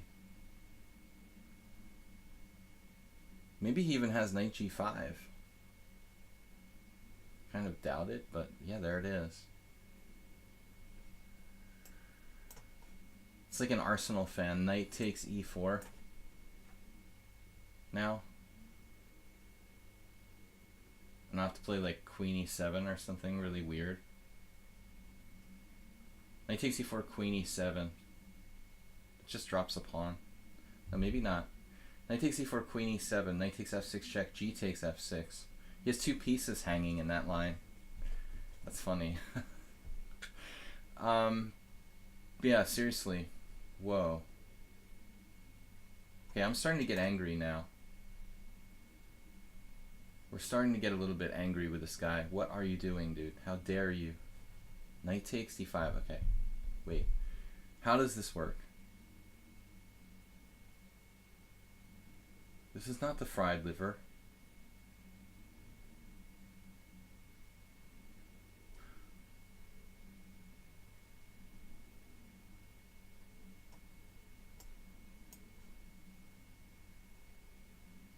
Dude, is this for real?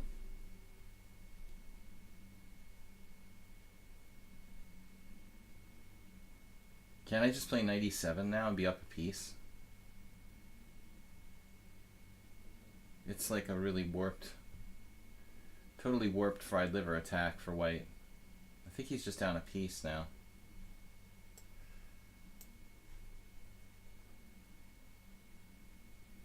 I mean, there's no reason you have to go all in. You know, you had a good game and you could just play some kind of solid move and have a slight advantage. I don't think you can play like that. Like, you can't control all the game all the time. He got away with something and he had an advantage or some kind of small edge somewhere, but instead he just like has to go all in and be down a piece. But it's too extreme. You have to let the game come to you a little bit more. I mean, be glad you had a way to justify this weird opening and satisfy yourself with some kind of small advantage. I think even, for example, d4, e4, just simply take the pawn and like you're a little bit better. Be glad that you're a little bit better. But instead he's down a piece here with nothing, I think. This was terrible. I gotta check the opening Explorer. Queen e2 though. If that's a good move, like everybody would play it. No kidding.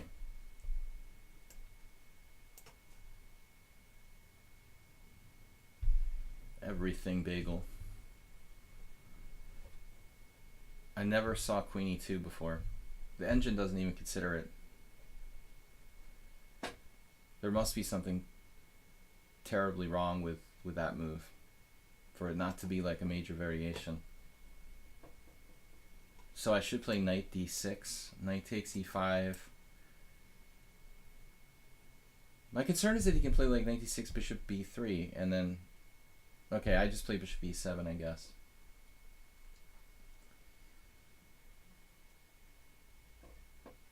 I guess he could play it as a pawn sacrifice, positional sort of Vienna pawn sacrifice. Queen e2 now, threatening what? Knight c4?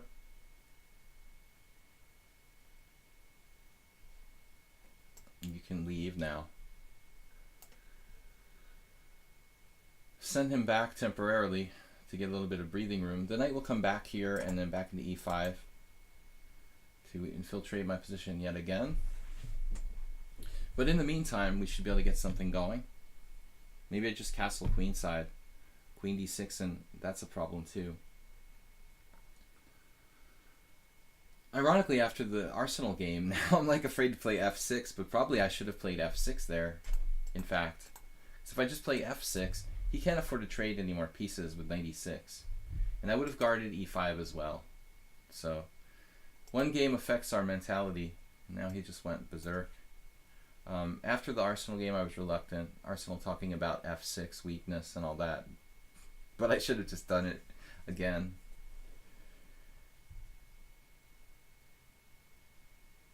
Now he's down 2 pieces. It's just too much. But this is probably a categorical problem with his game, you know. Maybe he's even pretty good tactically and has good, you know, kind of, let's say, intuition for the initiative. But you have to learn to kind of control yourself. You know, you can't just go ballistic every game. And one thing, I guess, that you can think about it in terms of is, well,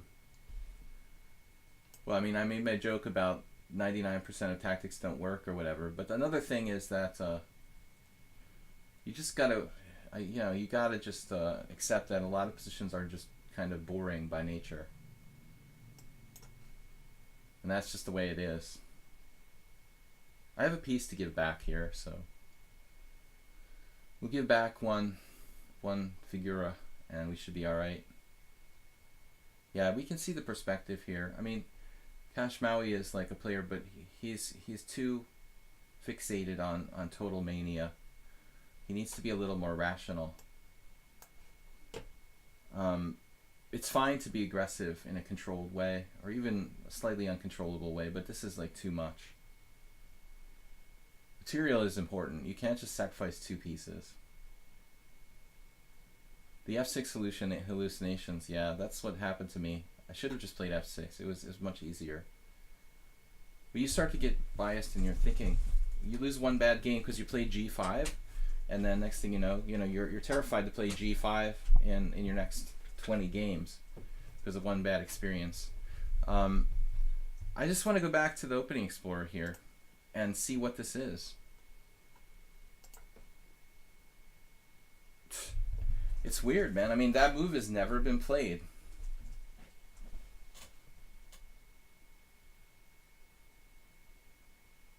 I mean, seriously.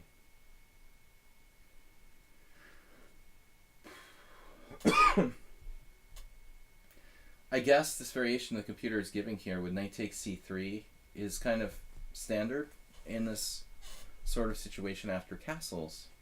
You might see a very similar variation. Castles, knight takes c3, usually d takes c3, and then queen e7 I thought was a move. Once again, knight d8, guys, is a very pivotal idea in this type of setup to defend f7. Looks like this has been played twice. But in fact, the main line is f6. You will see, though, after knight h4, queen e7, g6, queen e7 will come soon.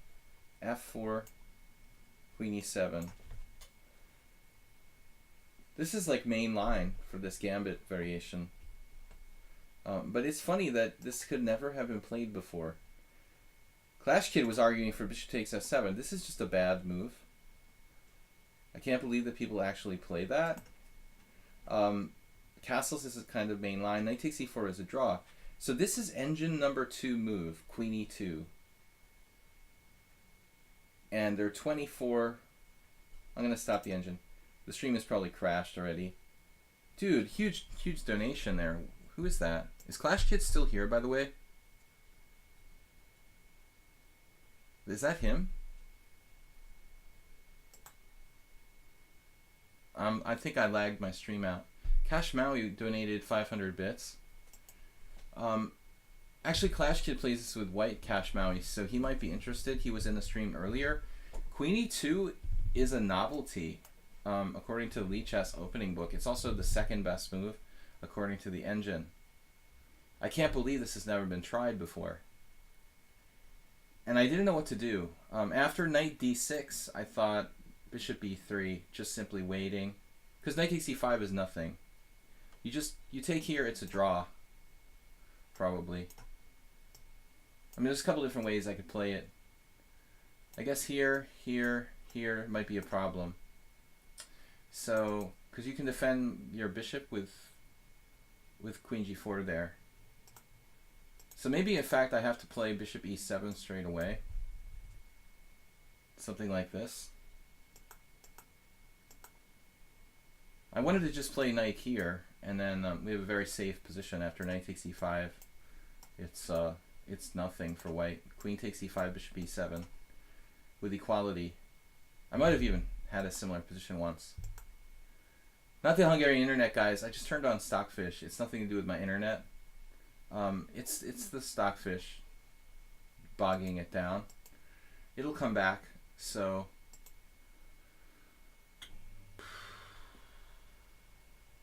I mean, objectively, it looks like this is the best line. Take, and then queen e7. Like my game with Arsenal fan from earlier in the day. If knight g5, we have knight to d8 with defense. And it's up to white to prove that he has enough compensation for the pawn. Interesting line. So you invented a new variation, man. The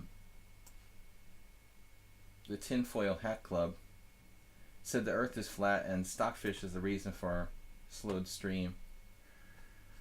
Okay, guys, we have time for another game if someone wants to throw out a challenge. But anyway, Cash Maui, thanks not only for the donation but for introducing a new idea. Because really, dude, how many games are here? You know, literally one. Let's see. Knight takes e4. 131. There's literally 200 games, and no one's ever played Queen e2. I wonder if we switch to the wonderful world of lichess, where everyone knows opening theory, and then we check. I bet it's been played. There it is, dude. 405 games with Queen e2. Lichess land. I mean, the majority of these players are low rated. You got some high ones there. A few. What are those, like? Nikolai Jorgensen.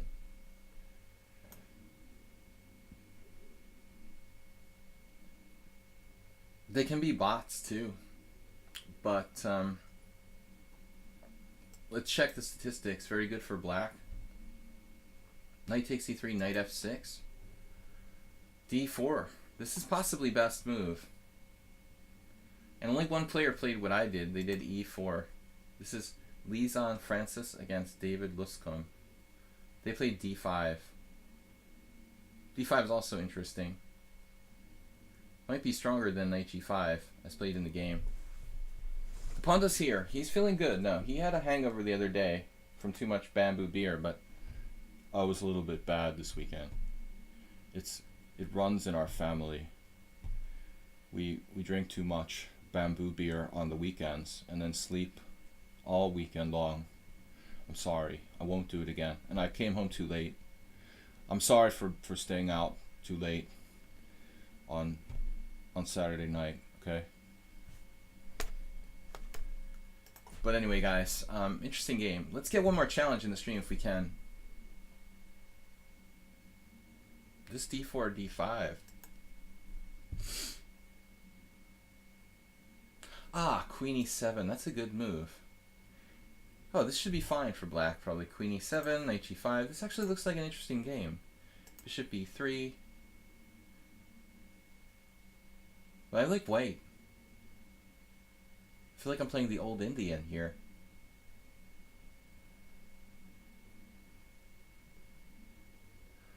The pool drinking club. Now this is good for white, man. It's a weird line. Guys, we'll have to go back to find some challenge here. Some random victim. Let's go to the random victim list. Pick another random victim from the list here. 3 plus 2. Well, I mean, I might play a rated if it was like 5 plus 2. 5 plus 3. I don't want to play sudden death rated while I'm commentating the game. Casual, I'll play even 3 plus 2. But I would prefer to play longer. There's a 5 plus 0. That's not good. I would play chess 960.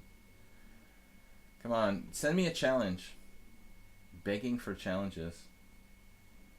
3 plus 3 rated. I don't know what my settings are here. I don't use this very often. Last game for the day, guys. Last call for fresh victims. Last call for a victim. 8 plus 0 rated. Man, what are the weird time controls? 2 plus 9. 4 plus 4 rated against the 1500. Could play that. He's gone now. Last call for challenges. Not too many casual ones out there.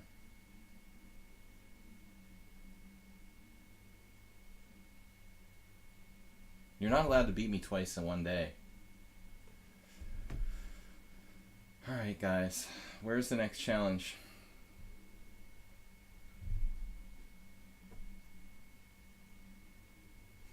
There's no casual challenges at all.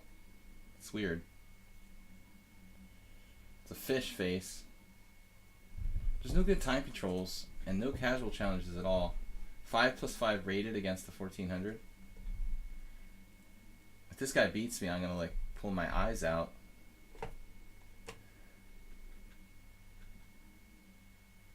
I mean, it's not very likely a random challenger would be using a computer. Somebody I like randomly challenge, so hopefully I don't get engined. Though I don't like the longer increment of 5 seconds. I guess 5 plus 5 is alright. Let's play this guy. Please don't be an engine. Hopefully he's got enough rated games that he's not an engine for sure. 1800. He should be good. Alright, we'll play this random guy. He played e5 on me. Oh, dude, you tricked me. He tricked me. I was supposed to play d4 there. I messed up. Do you think engine analysis can be somewhat artificial? Well, some of the engine analysis I've noticed, I said this the other day, is different than others. It seems like some is less accurate than others. I thought it was like based on your local computer, and then was it Turkey Farm was telling me that it's not, but I mean sometimes it seems like totally different than others.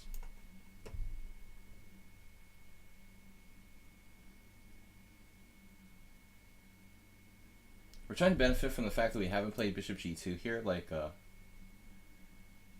in a Gurganidze Karo-Khan.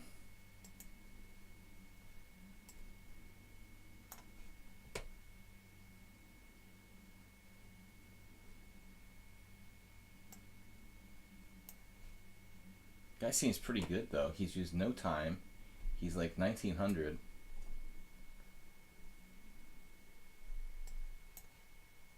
Knight G4 is a common theme you see in these kind of structures. But I don't think queen there really matters that much. His speed is excellent. For a guy who's playing with a 5-second increment, to use 0 time, you'd think he'd be like more addicted to using time. So it's a really big increment. I mean, he's basically used no time.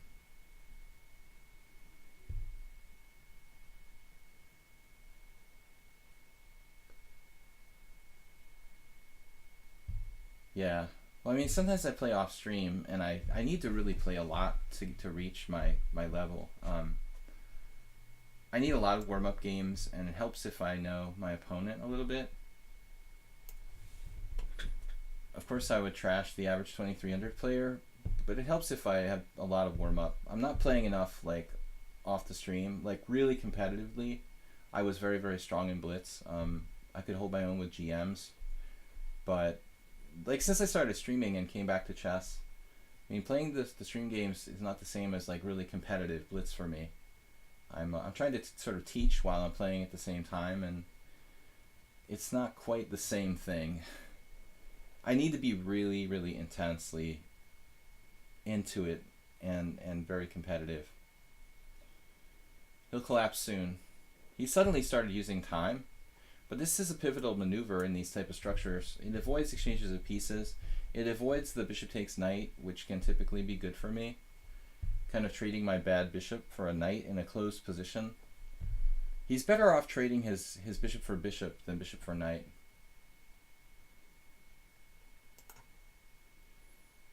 Now eventually we'd want to play like g4 to undermine his center, his central pawn on e4. So we never actually play bishop g2. The bishop comes out to this diagonal. So we've saved the tempo essentially. Now he lets me fix his king side if I want to with h5. Usually I will do that.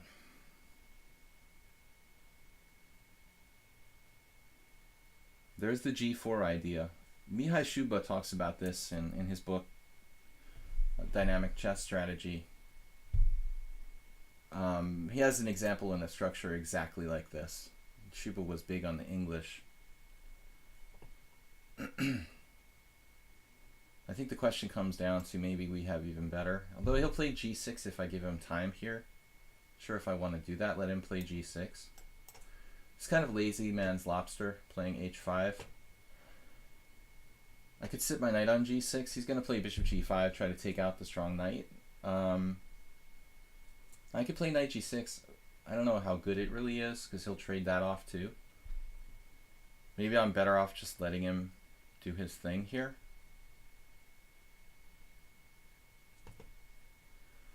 Paschall. Could even be Hungarian, but I don't think it's likely.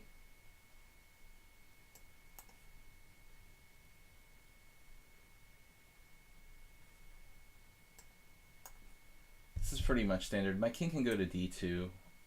We have a very safe position there. Usually, unless he can get in c5. That would open it up. So we got all... Well, castle queenside or king d2, probably. I don't think black should play d5 arsenal. He can do that, but he ends up all the pawns on the wrong color, and usually it's kind of a grind. He'd rather play c5, maybe, like I'm talking about, you know, and put his pawns on dark squares. Objectively, something like knight e7 and c5, so his bishop isn't so bad. But you do see d5. But more commonly, the d5 when you're seeing a formation with like c6 instead of knight a6. Anyway, guys, this is my last game for today. I hope it was instructive. Knight e7 is normal. Now, we can play like purely on the queen side with expansion over there. I'm thinking about where to put my king here objectively. Ultimately, we'll have f3 breaking his center in some situations.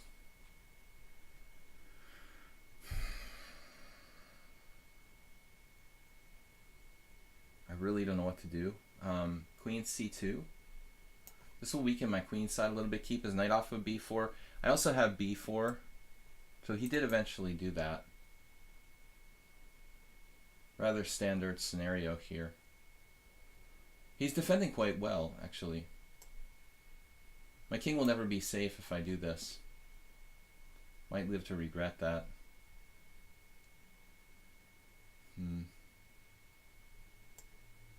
If I go king d2, he'll try to play for c5. Alright, whatever. We gotta do something. He's going for the Arsenal fan approach. The guy seems quite good, I would say. Alright. He's like basically locking the whole freaking board.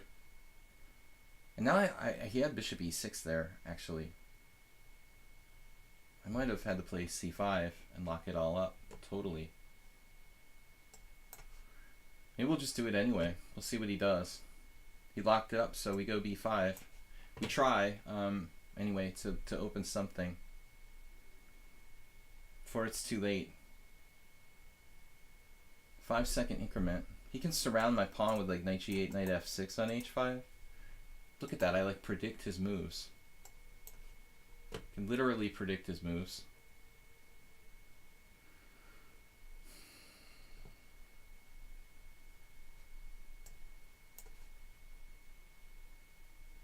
We're gonna have trouble breaking through here. You're welcome for the stream. The guy's only 1897. Putting up tons of resistance here.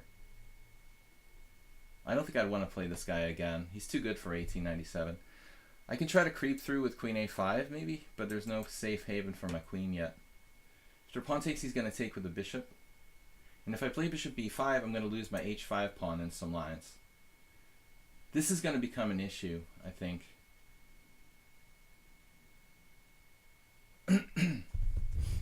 Rook c8. Kind of subtle move.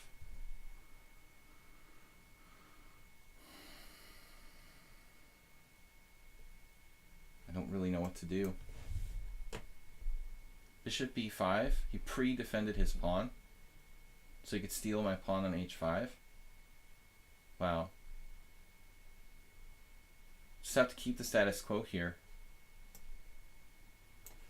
And try to play maybe knight b5. Man, this guy is decent. I mean, 1897, worth every point. But typically people who play this type of setup are like experts at it. Now he's even got tactics with queen a5. At least my pawn's not hanging.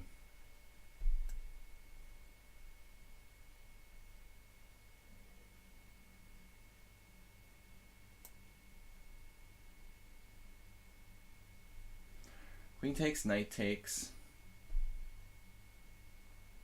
Our king's... Man, we probably shouldn't even trade queens here. But his queen was violating my space. My h5 pawn is weak. He's got the increment. This guy is suspiciously good.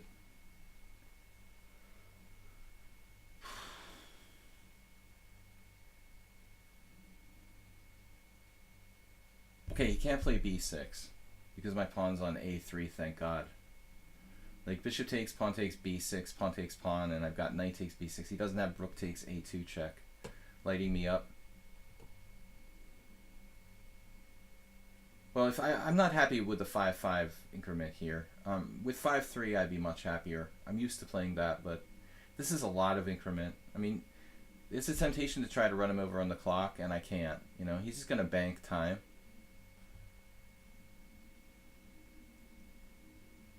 Yeah, the d6 square is useful. Now he might be threatening like b6 type of stuff.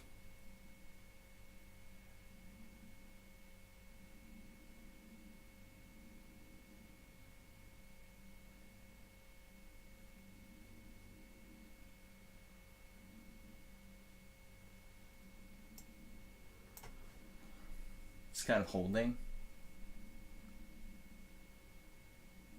Wonder if I can play like a4. Oh, what's that do?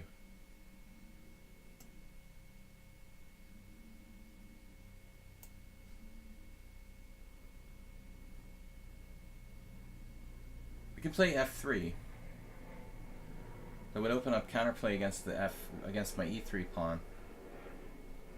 You know, this becomes a new avenue for him. Got a better king, but it's very hard to break through. Okay, this just weakens b6 square. Bishop a4. Keeping the tension.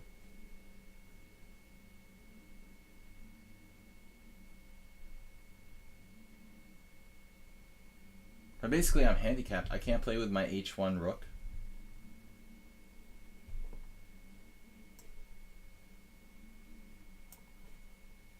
Well, now he has knight d7, defending that way. Rook takes, pawn takes, bishop takes, rook b2 check. He made a mistake, and we're infiltrating. This is the kind of position where you could have a strong exchange sacrifice, like right about now. What about rook takes f6, knight b6? Trapping his rook forever. He didn't give it to me.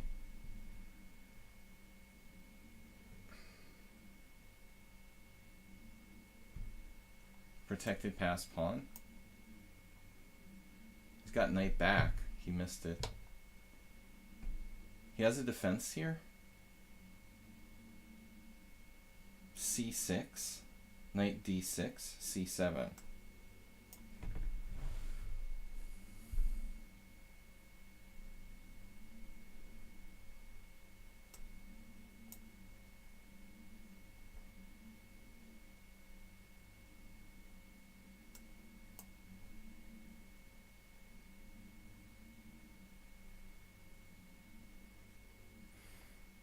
Yeah, now he has no rook.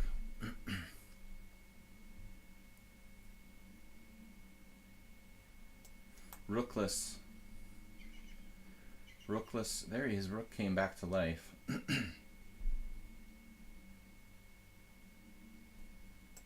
Sort of. Yeah, he had enough. Wow, that was a tough game, dude. Alright, thank you for the game, Anonymous Sir. We'll be back, guys, tomorrow with our viewer tournament tomorrow night. It'll be 6:30 p.m. CEST.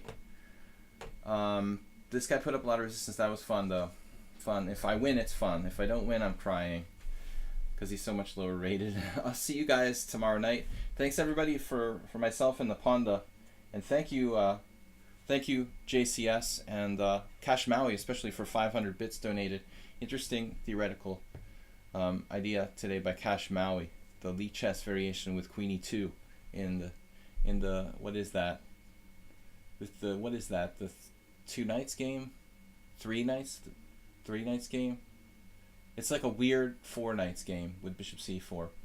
Whatever. I'll see you guys later. Take care. Have a great one, and I'll see you tomorrow night, 6:30 p.m. Bye bye, guys. Bye bye.